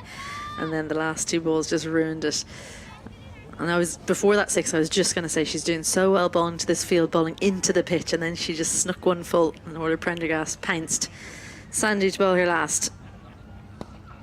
Laura Delaney That was definitely a premeditated sweep because it was pretty far outside off stump, but gets off strike. Yeah, and unless going back to a sweep, I think it's always premeditated unless you pick up the line early and then you just go with the ball. I'm speaking only from my experience, but by and large, I'm a premeditated sweeper, and I imagine most players are. Looking to accelerate there, Ola Prendergast. I mean, as you and I both love sweeping, I definitely wasn't a premeditated sweeper, but it's interesting to hear you say that because you're so strong in that shot. So definitely ramps and things like that, premeditated, but anyway. Down the pitch from Delaney, closes the hands just to force it down to long on. Good from her. She just looks so much more settled, doesn't she? 50 partnership between these two. Just what Ireland needed. If your openers don't come off, it's got to be someone else. Prendergast and Delaney putting their hands up right now.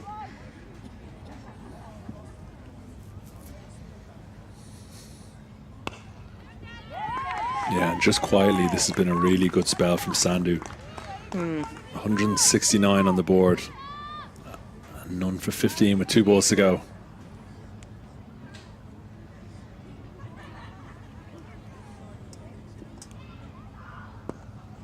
Straight down the ground from Prendergast, but long off is pretty straight. Delaney will come back for the second. Good running because it's the longer, much longer boundary there. And the fielder, Iman Fatima, did okay, but slight fumble. That's all that needs to happen when you get pinned out on the boundary there. And the length, the distance between the boundary and the stumps gave Delaney the opportunity to come back for the second, but Sandhu has bowled an absolutely brilliant spell, just needs to close it out now. They won't manage to come back for a second. Sandhu off the mark straight away. 0 for 18 from 4 for her. Brilliant stuff from the Pakistan left arm spinner. 13 gone, Ireland 88 for 3. 81 required from 42 deliveries. Yeah, you can just kind of hear the crowd getting involved into this game. The sun has come out. It's a lovely evening here at Castle Avenue. Always a great atmosphere here when it's packed in front of the bar. A partnership, a really good partnership building here from 2 of Ireland's senior batters.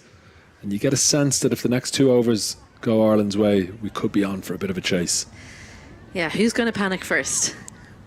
I had a coach who used to say it's just whoever manages to hold their nerve longest. You don't have to hold your nerve the whole time. You just need to hold it longer than the other team. So is somebody going to lose their nerve? Well, I tell you who didn't lose her nerve is Ramin Shamim, because she got hit in her first over and came back and took 2 wickets. She's up against Ola Prendergast now, and you can bet that both these batters will be targeting that straight boundary. As an off spinner yourself, how do you defend a short straight boundary? I wouldn't be bowling from it, Izzy. I would not. I would refuse to bowl from that end. Okay, say you're a proper off spinner. Into the pitch. There you go, into the pitch. Delaney dancing down, just gets it towards mid wicket. She should come back for a second.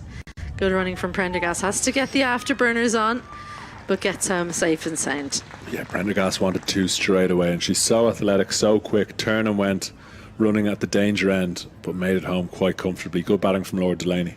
And this is when not running boundary to boundary in the field is really paying off for Orla Prendergast. She has to bowl the 4 overs of fast bowling and then come out and run 2s. Delaney just yorking herself a little bit. That's the I think Laura Delaney comes down too much sometimes, because if she hadn't come down, there's actually the perfect length for her to hit. Yeah, particularly with no sweeper out in the offside. Anything just off the stumps, both Prendergast and Delaney can open their hands. Well, the one thing you can say about off spinners, they're probably the most consistent at their line when they choose where to bowl. You don't not like a leg spinner. They don't tend to air outside off stump like a seamer or a leg spinner. Left arm spinners as well, in at the stumps. Ireland need to cross the 100 mark this over, you'd think. Delaney looking to put everything into that. Just gets the inside half of the bat. Pakistan passed 100 in the 12th over, and we felt they could get up to 100 and 180. So if Ireland do it 1 over or 2 later, it's still in with a chance, do you think?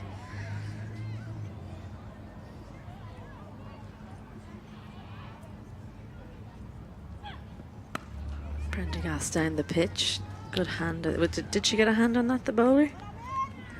Yeah, just going back to your question is, I think Pakistan didn't finish well, and Ireland will back themselves to finish well. And if they can do that, if they can continue to build on this partnership that's going so well, back their middle to late order batters to contribute valuably, this could well be on. I think Pakistan, albeit we thought at the start of the game 169 would be a good score, 170 would be a good score, they could have really batted Ireland out of the game. So little break for Ireland. It's pretty hot out there now, which it didn't feel like it was going to be earlier. I brought my cardigan. I thought I was going to be wearing it all day, but happy to say not needed. 14 gone, Ireland 95 for 4. So it's 6 overs remaining. Ireland have it all to do, but they do have 2 set batters in the middle. Prendergast going great guns, 43 from 30. Delaney 23 at a run a ball. Tuba Hassan has changed ends, which you'd imagine a very good decision, because the straight boundary is so much longer down here towards the city end.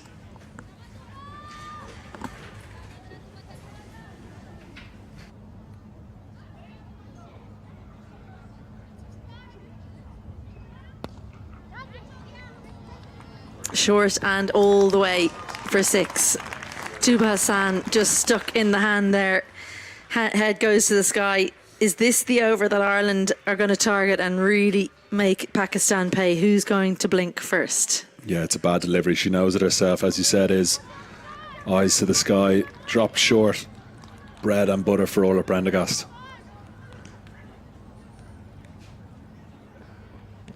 And then just down leg side for a wide. So nerves coming in, and what you don't want, I'd imagine, as a leg spinner, not that I'd know, don't want nerves. She's got to back herself, her skills too. But Hassan, she can be an excellent bowler. Hasn't been in top form today. Much better. Delaney has to get out of the way, so it'll just be the one. And that's 50 for Orla Prendergast. Brilliant innings. Her 8th in T20 internationals. And if Ireland are going to win this game, she has to be there towards the very end. Spot on. 156 strike rate, 4 fours, 2 sixes. How important the sixes are in this kind of chase. You need to get at least a few of them if you're going to chase 160 odd. Orla Prendergast has 2 to her name. Down the pitch and straight down the ground from Delaney. You can bet that Orla Prendergast will be back for 2, no problem. And it's a testament to how fit Orla Prendergast is. She bowled her 4 overs, was running around the field. She's been out there for the majority of this innings. But like I said, her wicket is so key to how this game is going to go. Down the pitch again from Delaney, just punches it wide of long off. I think this should be 2. No, it's not. Prendergast didn't realise that there was an opportunity, but maybe it's better she's on strike. Last 2 balls, and when you've been hit for a 6 in the first delivery by one of the batters, it's not the one you want to bowl at the end of the over.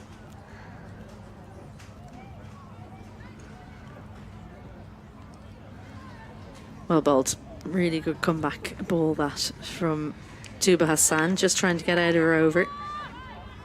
Just gone for 12 in the first 5. When you go for 6 off the first ball, that's not a bad result. No, she's pulled it back well here.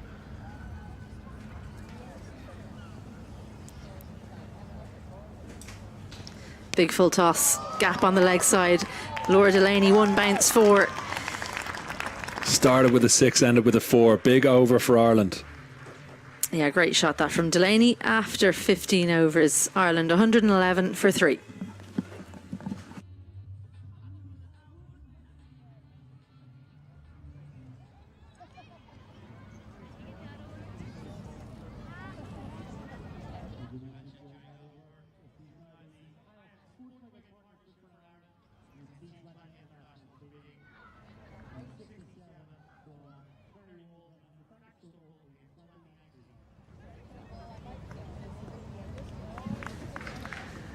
Well, here we go. All comes down to the final 5. Ireland very much in this contest, mainly thanks to this 4th wicket partnerships that is now a record one between Orla Prendergast and Laura Delaney, they had that moment of fortune, the drop chance from Aaliyah Riaz out at long off. Could well, maybe should well have been held, but it now is a record partnership. And just as I say that, the partnership's going to be broken. Prendergast gets to 51, she'll get no more. Not the greatest delivery. I think it's the 4th wicket we've seen fall to a full toss today, and Prendergast somehow conspires to get it around the corner. Fatima, who's already put one down, holds on this time, Celeste. The full toss strikes again there, Lenny, and that is a huge wicket for Pakistan. That's the one they've wanted for the last 5 or 6 overs, and brings the end of a great partnership between Prendergast and Delaney. Yeah, 76 runs it was worth. It's gone past the record 4th wicket partnership between Mary Waldron and Rebecca Stokel. That came against the Netherlands back in 2019. How has she conspired to get out to such a poor delivery down the leg side? Well judged catch. And we've seen her hit balls all around the ground today. We've seen her hit good balls for boundaries, and sometimes it's the full toss that gets the wicket. Well, remarkable, isn't it? You sense that if it was going to be Prendergast still there in the 20th and final, Ireland were going to have a real live chance at hunting down what was always going to be a tough chase. Required run rate has been difficult for Ireland to manage, but that partnership was doing it at a good clip. Stokel will not be able to afford a slow start here. Certainly, she has to hit the ground running here from ball 1, which is what she does naturally. And she's immediately off the mark. Again, this possible lack of depth, we've spoken about it quite a bit across the first 2 games. It's really just the 5 bowlers left to come. I know there's a few all-round skills from Arlene Kelly and Ava Canning, and Jane Maguire's batting, particularly in domestic club cricket here in Ireland, is continuing to improve. But you'd imagine that if Ireland are going to push this close, these two are going to have to do the majority of the heavy lifting. 57 required to win. And the problem is now it's more than 2 runs per delivery required. That's not going to be easy. It's not. It's tough enough when you've got your recognised batters in who are in the middle of a big partnership. So very challenging now for Stokel to start at 2 runs a ball from ball 1 and try and push this Ireland total up higher and higher. And great credit to Ramim Shamim. Probably all the talk coming into the game wasn't just about the 2 frontline left arm spinners, but even Tuba Hassan coming in, who we thought would be a threat. But it's been the regulation, the conventional right arm off spinner who's been the standout. 3 for 27 for her. And often it is. There's a lot of thought about a left arm spinner, a lot of thinking about leg spinners, and off spinners tend to just get on with their work. But she's been great today. She's been brilliant. Yeah, career best figures for her in T20 international cricket. Very tall task for Ireland from here. Which overs do you target? Do you almost look at the pace coming back on the ball with Fatima Sana, who's likely to bowl 2 of the last 4 as being the ones to have a go at? I mean, you definitely can benefit from the pace on the ball. Tickled round the corner, going down the hill. Going to be a tough chase for Ayman Fatima, and a chase that she won't win. It just kept going and getting away from her. You felt at first she was going to cut it off, but that is a vital boundary. Stokel will be really happy with that early in her innings. A little too straight again from Shamim, and she got a good piece of bat on it. And as she said, it was almost cruel as it just crept past the fielder. Gained speed as it went. Just down that hill, isn't it? It always goes away from you at Castle Avenue. And a good stroke down the ground now. Has she got it straight enough for 4 more? Oh, yes, she has. Back-to-back boundaries. An immediate impact from Stokel as Shamim's figures take a bit of a blow. She'll finish with 3 for 36. Ireland hanging about here. 124 for 4. Rebecca Stokel will be delighted with the start she's made. Any nerves will be gone. She is so strong down the ground, Stokel. She's tall in stature. She's got long levers. And she does love when the ball's pitched up. A bit of frustration, a cry of frustration from the bowler.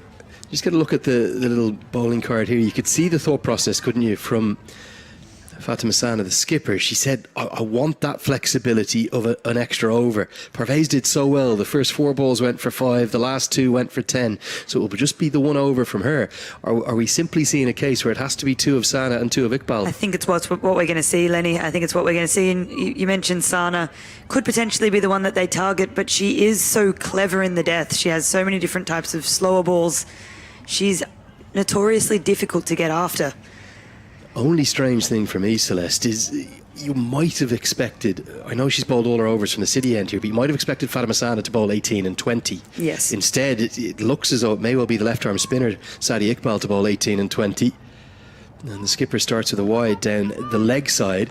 Is there a real chance of Ireland, well, certainly taking this deep enough to maybe think about a 2-0 series advantage? They're definitely going to believe they can do this. And so often we do see the strike bowler bowling the 19th rather than the 20th to try and put it out of doubt before the 20th over. So perhaps that's what Sana's thinking. She must really like this end. Pressure starting to come onto both sides. Beautiful sunshine all the way around North Dublin here. Are we going to the 20th and final? It could well be the case. Ireland very much still behind the 8 ball, but they have an opportunity. What could they get off that final over? You probably don't want it to be more than, 15 or 16, do you? The odds aren't in your favour if it is that high, but even if you go in with 15 or 16 needed, the pressure is all on the bowler, and the bowler should be expected to execute that.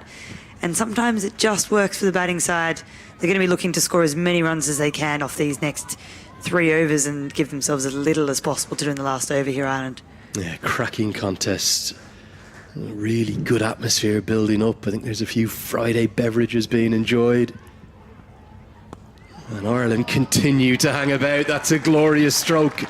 That's one of the shots of the day. It just angled in and whipped away. Stokel has started ever so brightly. She's 15 off just 5. Brilliant shot from Rebecca Stokel. 2 straight here for Fatima Sana. She's ventured onto leg stump. Her field is not set for that. And Stokel's very strong through square leg. Yeah, career strike rate of exactly 100 from Stokel, but she's a more powerful player than that, isn't she? She's another victim of starting a little bit younger than than her stats would probably give her credit for. So she came into the side when she was 18, maybe even 17 in 2018. So a lot of her career was further down the order. Then the leg side, Sana just losing her radar a touch. That will help Ireland. Yeah, debuted all the way back in 2017 and Potchefstroom against South Africa. It was a real baptism of fire for an awful lot of this generation of Irish players who you think of as being very experienced but still being in their early 20s. That's it. And Rebecca Stokel went from that series and then played in the 2018 World Cup in the West Indies with us, and she was very young during that tour, and she's always been mature for her age. She learned a lot, and throughout her career she's felt like a senior player since the 2000s. This comes off a leading edge and is going to fall agonisingly out of reach. The fielder there almost running around it, Tuba Hassan. I'm not sure if she slightly lost the flight of it off the bat. I think that was a chance. I think it was too. She would have had to move very well, very early, but if you're Fatima Sana, you'd count that as a potential wicket chance. I think if she goes straight backwards there, she's going to get a play on the ball, but instead she's almost gone instinctively to her right. And there has been a bit of swirling wind. It hasn't been easy for the bowlers or the batters today. Either way, good running from Ireland gets Stokel back for a second. 36 to win now off 21. Good stroke down the ground. It's going to have to be expertly fielded by Aliyah Riaz, but again, because she's throwing up the hill, it's a long way down to that corner pocket. They'll get back for 2. Good over this one for Ireland. Both of these two are very quick between wickets. With mid-off up there, there's a lot of space for Rebecca Stokel if she hits straight of long on. She is so strong down the ground.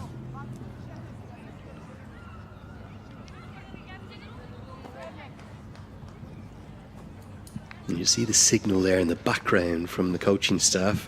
See that more and more, sometimes indicating colours or numbers, trying to get a message across.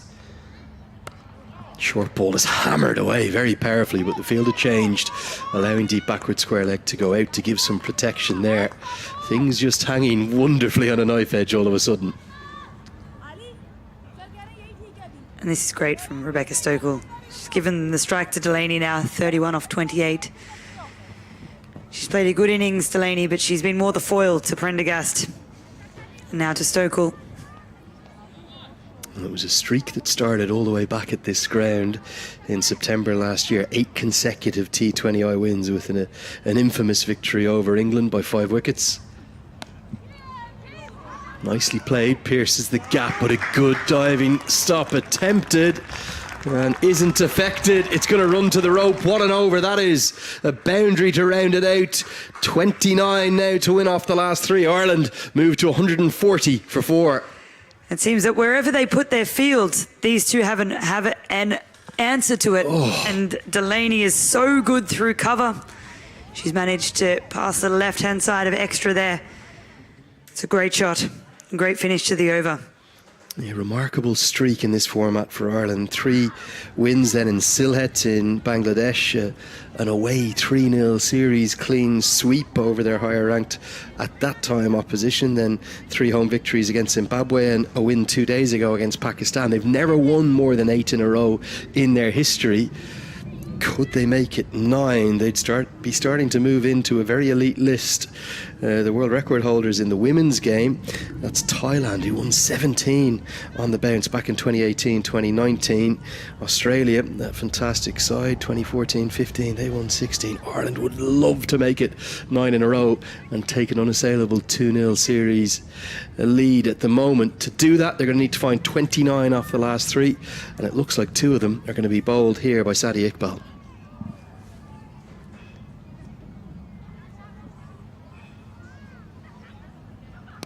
You couldn't ask for a better finish, could you, in terms of the #1 ranked bowler in the world in this format. As good running will again get Delaney back for the 2nd. If Ireland win this, they're going to really deserve that record. Oh, this would be a really impressive way to bring it up. It really would. They've had to fight so hard to get to where they are so far in the chase.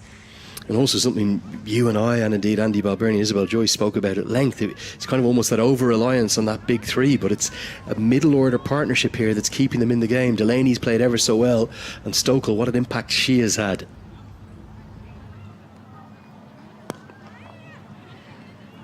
And that's right, and it just goes to show the quality of Rebecca Stokel to come in straight away and score at this rate, above what the required run rate was when she went in. With six wickets in hand here, are you almost looking now to take a risk to try and get ahead of the game? What we've discussed earlier in the game, all of us, is that Ireland are really bowler heavy today. So it's going to be hard for the lower order to continue at the rate that these two have, with the ease that they have. So as much as they should have the freedom with 6 wickets in hand, the pressure is still on these two to take it home themselves or do the bulk of the chase.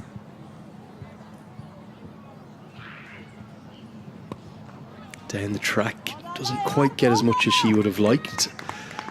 I've no doubt you watched probably every ball of, or close to it, of that qualifier in Pakistan in April. How much of that heartache is still sitting with this squad? Is there any revenge on their minds potentially? Oh, it was such a hard loss for them to take. It really was. But players have come back a lot stronger. You can see how they're playing now as a result of that loss.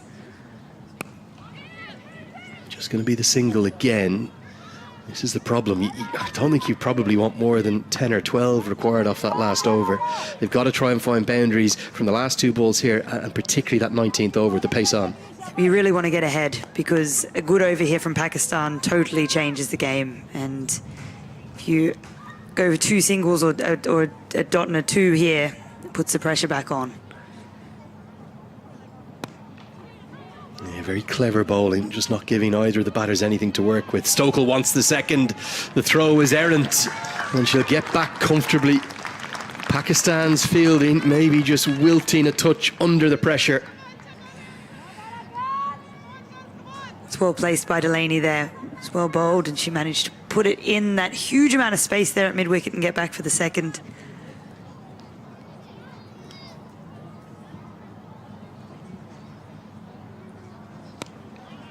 Worked into the offside, but straight to the fielder. It is a 2 and a dot. As you spoke about, 22 it's going to be to win off the final 2 overs. The Irish reserve players, Freya Sargent, sprints on with a drink there alongside Christina Coulter-Riley on her home ground. Can Ireland do it? 22 to win off 12. It's beautifully poised. They would have taken this a few overs ago. They certainly would have. needing 11 off the last two. 11 and over off the last two. When you look at the differential, just to use one example, at the 11 over marker in the first innings, Pakistan were flying at 91 for 2. Ireland were just 67 for 3 and well behind where they needed to be. It put them into that position of, at many stages, needing more than 12 runs per over. But it was then that lovely period from 15 to 18. They put on 16, then 13, and then 16, despite losing the wicket of Orla Prendergast, that has them in the mix here. It's probably all going to come down to the 20th, but the real critical over is this one, the 19th. It's potentially the most important over in the entire game here. Fatima Sana would be the one that wants to bowl it as well. She is probably the matchup to their Orla Prendergast with the ball, who was so successful for Ireland in their innings. Down the track, helped away into the leg side. I think they should get 2 comfortably. The experience of Sidra Amin does the fielding, but she won't be able to cut off the second. Oh, pressure building up all around the ground. It's hanging right in the balance, isn't it, Celeste? It is, Lenny, and hitting space here for Stokel is enough this over. If she can keep hitting those pockets and running 2, she'll put her team ahead. 20 to win off 11 now. Boundaries also important, but so too are 2s. Can Delaney go deep into the tank to take on the throw? She's going to have to go. She'll get there again, that throw up the hill into the wind. I think Riaz and Amin need to work their angles out in those critical positions. It's Stokel's favourite part of the ground. 2 more to the total. And they're doing everything they can to get to the ball there, but they're not quite the same speed as Gabby Lewis or Orla Prendergast with the arm as well. So there is 2 there, it's not hit directly to them. I think Riaz in particular needs to get off the rope. She's right out there. Again, it's out towards a similar area. It splits the 2 fielders. It's going to run to the rope. 1 bounce. It's probably the biggest cheer of the day. And the Irish faithful getting behind their side. They're so accustomed to winning. They're in a winning momentum right now. And they're looking to make it 9 on the bounce. Rebecca Stokel, after hitting to the ball before, running so well, she's got it nice and straight. She's got the delivery she wanted, and there's plenty of space out there on the short boundary to the leg side. And look at the celebrations in the most packed part of the crowd, right in front of the clubhouse there here at Castle Avenue. There's changes everywhere. Aliyah Riaz has been whipped out of Long On, and they're going to send out a new fielder. That's Nashra Sandhu, who's going to run all the way from cover down to long on. I'm not sure what the plan is here for Fatima Sana. Just that angle in is assisting that hitting arc of Rebecca Stokel. Slower ball again. Everything is coming out this side. Pressure on Amin. She does well. Great experience. Keeps it to a single. 13 to win off 8. Whisper it at home. Who's talking about a super over? I think Pakistan would take one now if they were given it. But they've got an opportunity now to bowl to Laura Delaney, who's been at the other end for the rest of the over, watching Stokel dispatch Fatima Sana. She's been the junior partner in this 5th wicket partnership, no doubt about that. It's a little off cutter. Finds the gap though, Delaney, and it's a critical boundary. Ireland surely hold the edge, hold the momentum. It only just gets to the rope, but any boundary will do. They're almost out on their feet, the 2 batters out there. Such has been their effort. It's 9 to win off 7. And that is a great shot from Laura Delaney, and it's classic Laura Delaney as well. She's so good through cover. Pakistan may have missed a trick there by not having cover out to Laura Delaney. These 2 are very different batters from each other. That's raced away for 4. It almost slowed up towards the end. I thought it was going to race to the rope. But whatever the case, it's a second boundary of the over. You have to give great credit to the mental fortitude of Ireland here.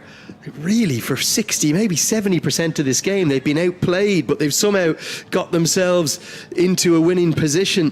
9 to win off 7. Big ball, this one. You sense a dot or a wicket. Pakistan back in it. A boundary. Surely the game is Ireland's for the taking.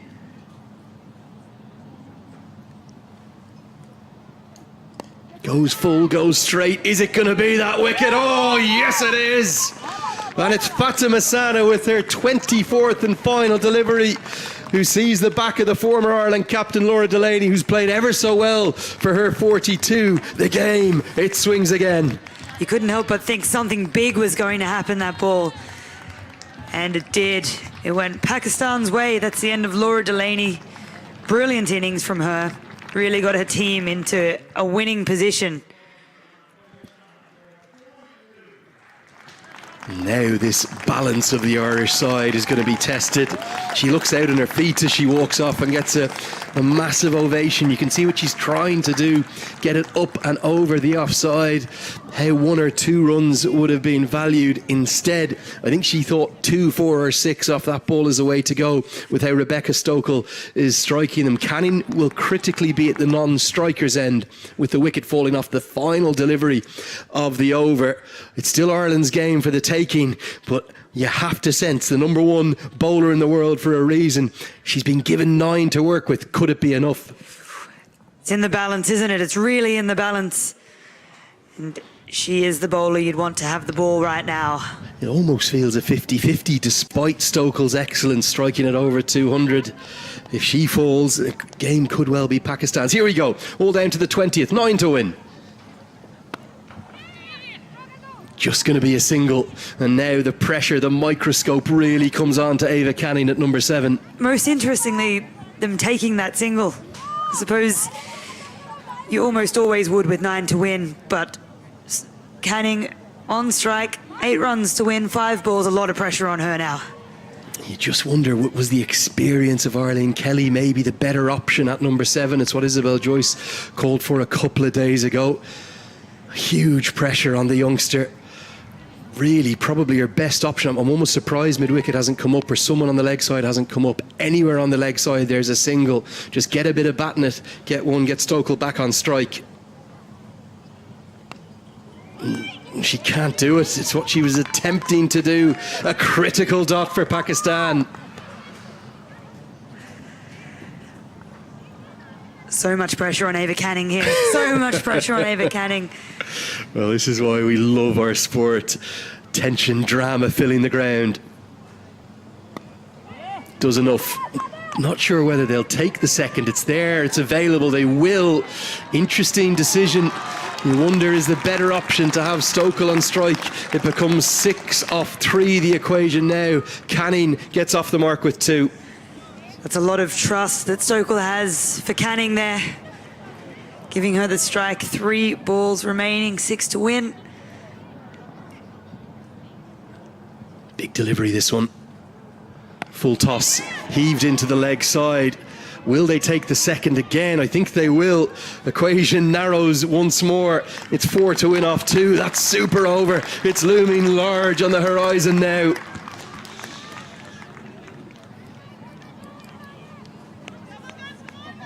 Is the pressure getting the better of Iqbal here? Full toss. We haven't seen many of them from her today.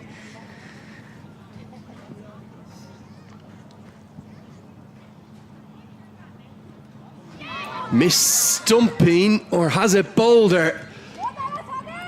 Umpires have a look at each other and we think that it's been bowled. A little deflection. Was it a great piece of glove work? We're going to have to look at the replay. All sorts happening. I thought Canning might just stay there, but she's going to trudge off. She's been dismissed for 4. It's all going to run on to Jane Maguire. Whatever the case, we think it might be stumped off the pad, off the leg of Munib Ali. The replay will tell us. She's come down the wicket and it looks like it's come off Muniba's leg. And it's come off her shin and it's hit the stumps. Tell you something, if I was the batter, I'd still be standing there. Yeah, so would I. Didn't see the finger go up from Aidan Seaver at square leg. It was a strange dismissal, because I think you're right. I think it's gone through. This would be a good angle. It's come off as much the glove and maybe the knee of Muniba Ali. It's going to go into the book for her as a stumping, rather remarkably. And again, that question of not being Stokel being on strike here, is that going to be costly? I think it's, yeah, I think having Stokel on strike would have been key. Well, Ireland have never been in a super over in a women's T20 international. Pakistan have been in 2 of them. Maguire, she needs a boundary. Gets a full toss, hits it down the ground. It's gone all the way, and Ireland continue this streak. It's 9 in a row. Maguire clobbers the first ball. She receives for 6. It was another full toss. We've seen plenty of them today. Many have resulted in wickets. This one, it's hit for 6. Ireland elated. Pakistan, spare a thought for them. Crestfallen. I'm not sure how they've done it. Ireland win it in the most dramatic of circumstances by 4 wickets. Jane Maguire's favourite batting innings of all time, and it's only lasted 1 ball. That was unreal from Rebecca Stokel and from Jane Maguire. Well, quite incredible scenes here. It's a full toss, the pressure told, and you just have to think any other delivery would have done anywhere at all. It was full, and credit to Maguire. She's going to be the hero. Well, it ended up as almost a baseball delivery, and it couldn't have been hit any cleaner. Cannons into the side screen. It's a 6 to win it. Remarkable, extraordinary scenes. Look at the delight and the elation for this Irish side. I'm not sure they can believe it. We hardly can here. The #1 T20 bowler in the world. She was given that task. We said maybe she should be bowling the 19th. She's ended up picking up a wicket off the penultimate delivery. And then it's Jane Maguire in at #8, who clubs it all the way for 6. And many a celebration, both up in the crowd and amongst the team. Ireland, 9 wins in a row for the first time in their history. And what a way to bring it up in such dramatic fashion. Unbelievable. And Rebecca Stokel, what an innings from her. Yeah, stunning, the impact that she had. I know Prendergast will hit the headlines. It could be her that might nudge the player of the match decision with her bowling and her batting yet again. But Stokel's 34 off 16, 4 fours in that contribution. Ireland look as though they can't quite believe that they've got over the line. Pakistan certainly can't. They had that game in the palm of their hands. But the final delivery, it's never over till it's over. The 240th and final one of the day was the critical one, and shades of last year.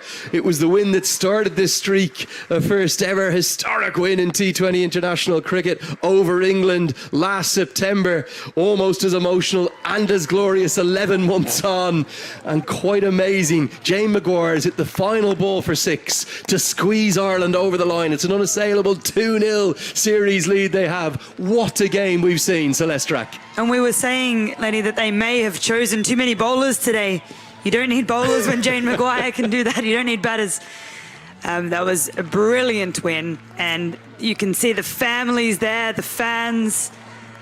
Robin Lewis there, Gabby's sister. Yeah. Alan Lewis, of course, he's front and centre as always. You'll see them at every game. Oh, special moments these. Incredible joy and real raw emotion for Ireland. It's probably a game they had no right to win, Celeste. No, not at all. And so many times during the day it looked like it was a foregone conclusion that Pakistan had it. Even with 1 ball to go, it seemed very unlikely. Best bowler in the world, #1 bowler in the world, bowling to a bowling all-rounder. And Jane Maguire's coming over to take the plaudits. And there's her family. Well, there's something special, isn't there, about Fingal cricket for those who don't know the island as well as you and I do. It's one of the real hotbeds. And you can see there the celebrations, the raw joy, the emotion. Oh, special scenes these. Ireland, well, I don't think they've been at their best 2 days ago. I don't think they've been at their best today. But they found a winning habit in this format, and that is a good habit to get into. It's only a team that's on a streak like this that can pull a win out like that. When the chips are down, you don't win like that. No, incredible, really remarkable. And you would have thought of all the bowlers, not just from the Pakistan side, but in the world of women's cricket, to bowl that final delivery, it just shows pressure, what pressure can do. I'm not sure as to how often Sadia Iqbal bowls at the death, and I'm not sure whether or not that was actually the exact plan that they would have been looking for. But quite remarkably, having bowled a pretty good final over, having had a bit of fortune with that, well, rather freakish stumping that was accidentally deflected onto the stumps by Muniba Ali, you would have said that for all money, Pakistan should have got up and over the line. Here's the tail of the tape. Maybe the one little error from Pakistan not kicking on in that final 5, and Orla Prendergast's heroics at the death ended up being very important with the ball. Yeah, definitely. And perhaps not having a single player score past 40 there may have been a detriment to them, Pakistan. And what was it, 30, 35, 36 off the last 5 overs? Not as much as they would have wanted. They get that to 175, 180. The game is out of sight. Here's the partnerships in that first innings. The best two of the day for them. Munib Ali and Zulfikar, who put on 62 for the opening wicket, then 43 for Fatima and Parvez, who both played really nicely. In fact, the top 5 were all excellent, I felt, for Pakistan. But they've ended up being trumped after... We'll get a look at the bowling card first for the Irish, who in Prendergast, the star of the show for me, but those 4 wickets for the 2 spinners, important as well. Yeah, Prendergast, her bowling there at the death was brilliant, and that really brought the score back for Ireland. Pakistan were looking at scoring 180, and that would have been a winning score, but Prendergast really brought it back. Spinners picked up wickets. Maguire also bowled quite well, but Pakistan batted really well. Did put a really good score on the board. You can almost hear Isabel Joyce already ready to say, I told you so. That's why Prendergast should bowl at the death. And we see here the batting card for Ireland. Prendergast with 51, the star of the show. But Rebecca Stokel, Laura Delaney outstanding as well. And who would have thought it? She only faced 1 ball, but Jane Maguire, well, she'll be talking about that not this year, not next year, in 20 years' time from now. He'll be the #1 ranked bowler in the world. The final delivery of the 40-over match, the T20I, for 6 to win it. What dramatic scenes. Most important 6 runs of her life. But there, the 2 partnerships, Prendergast, Delaney together, they changed the game, as did Delaney and Stokel, of which Stokel hit 33.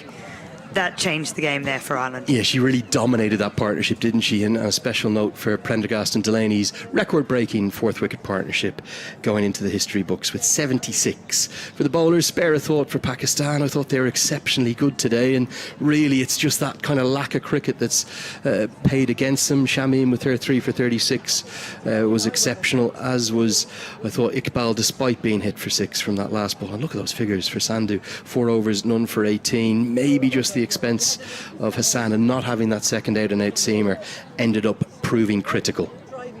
Okay, well, I think as you see the match summary here, we'll wrap it up. Ireland women winning by 4 wickets in the most dramatic of circumstances. Could be a couple of emotional interviews coming up here, hearing from Gabby Lewis and indeed a crestfallen Fatima Sana.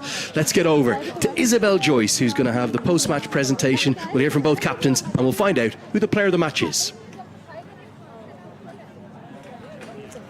Yes, it is time for the post-match presentation, and what a game we had in our hands. Ireland taking it in on the final delivery with that 6 from Jane Maguire. Pakistan batting first, made a really good 168 for 6. Ireland chasing it down, 171 for 6. I have Cricket Ireland President Donna Armstrong alongside me to present the Player of the Match award. It was very tough to decide who would get it. Lots of strong contenders, in particular Orla Prendergast and Laura Delaney, but for her 34 from just 16 deliveries, it's Ireland's Rebecca Stokel.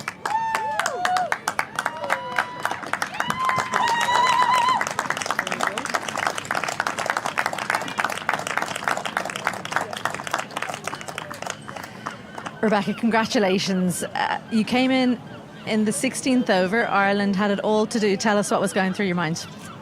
God, I feel like I'm a bit lost for words. I think we knew what we required when I went in there, and Laura was down the other end and she was doing really well. So I was just looking to build a partnership and try to take the game on, which is what we've spoke about as a team, and just glad I came off today. It's a tough position. It's probably, I would say the toughest position to come in at number 6, especially in a high chase, but you must relish the challenge. Yeah, I do. I really enjoy it. It's definitely hard some days with few balls at the end, but I think today I wanted to step up to that challenge, and again, I'm just glad it came off. And a 2-0 win over Pakistan, I suppose. Obviously 1 game to go, but you've taken the series. What does that mean to the team?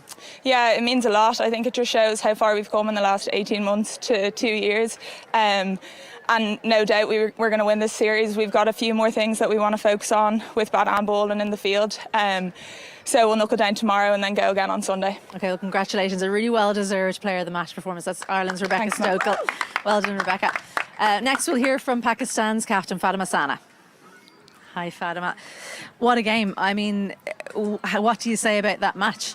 Yeah, actually we have to accept that the way the guys played, that was brilliant, so we have to accept it.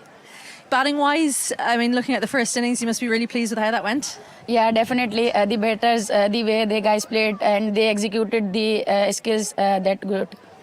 Bowling wise didn't go to plan. You went with the extra spinner. Is there anything that you think maybe didn't pay off today that you would change? No, it's not a big deal, but I think we dropped some catches and we missed some misfielding, so that's the main point. I mean, as a series, I know that you've lost the first two games, been really tight. It's so useful for you guys now. Ireland are nipping at your heels to have a tight bilateral series like this. Yeah, definitely. We want to play like these conditions because it suits the Pakistani people's pacers extraordinary played here. So that's the good thing. Finally, one more game in the series. You can't win the series or tie it, but you can go back with some pride. So anything that you can pick out of right now that you think you need to change for the next game? Yeah, we main goal is I think main goal is we have to accept that our fielding improvement is very important in the next game. So we need to improve this. Okay, well, thank you so much. That's Pakistan's Fatima Sana, who'll be coming back strong, no doubt, on Sunday with our last game. And now it's time to hear from Ireland's captain, Gabby Lewis. Gabby, congratulations. What a win. Tell us how you're feeling right now. Oh, just thrilled. You know, one word that sticks out is bravery, and I think it was shown throughout that batting lineup. You know, people might have thought we were down and out in that middle period, but I think we knew that the girls had what it took to take it on, and that's exactly what they did, and it came off today. I mean, I know that Rebecca got the player of the match, but Laura Delaney, incredible stuff from her. She kind of lit the flame, and the two of them together really took the team home. Oh, 100%. I think, you know, we all know that Dels has the shots. I think it's just backing herself to play them, and I think she's shown in this series that she can do that, and she's a quality player, and I think her calm head and, you know, her experience out there is so invaluable, and obviously with Rebecca down the other end, we know that she's got the shots and the power, and obviously Jane Maguire again at the end. You know, she's well capable of giving it a whack in the net, so she's shown that she's able to do it. I was going to say, I've seen that Jane Maguire in club cricket, never in internationals yet. She's going to have to do it more often. The first innings didn't really go to plan. Pakistan really put you under pressure. That being said, you did continue to take wickets, and nobody really got a high score. You must be pleased with that part. Yeah, I think, you know, they got off to a flyer, and I think we knew that they were going to do that. I think, you know, it was good pitch out there. It wasn't much turn. But yeah, I guess like we know we're capable of chasing down a very high score. But yeah, we were a bit off with the ball. I think we did pull it back well, as you said. But yeah, look, we'll go back and dissect a few things and then come back for Sunday and hopefully take it 3-0. 2-0 obviously at the moment, but you have said all the way through finally that you want to win 3-0. So Pakistan, you know, are going to come out firing. One or two things you put your finger on that, you know, you'd like to close out the series doing? Yeah, I think with the ball just maybe being a bit more nailed on. I think, you know, we know the shots that they'll play, and I think maybe having some more clear plans on that front. But yeah, look, it's hard to nitpick a few things. You know, the girls are giving it their all out there, and I think sometimes you just got to give it to the batters. I think they played some good shots as well. But yeah, look, can't fault many things today. Okay, well, congratulations, well-deserved victory. 2-0. Thank you. That's Ireland's Gabby Lewis. So that's all from us here at Clontarf for today, but make sure you join us again in a couple of days' time when we'll have the final game of the series. Although Ireland have won it 2-0 already, you can be sure Pakistan will want to come back strong. From me as well, Joyce, from my co-commentators Celeste Rack, Andrew Leonard, Andrew Balburney, and everyone here at Clontarf from Cricket Ireland, thank you so much for joining us. We do hope you'll join us again at about 3:45 on Sunday. Until then, it's good evening and good night.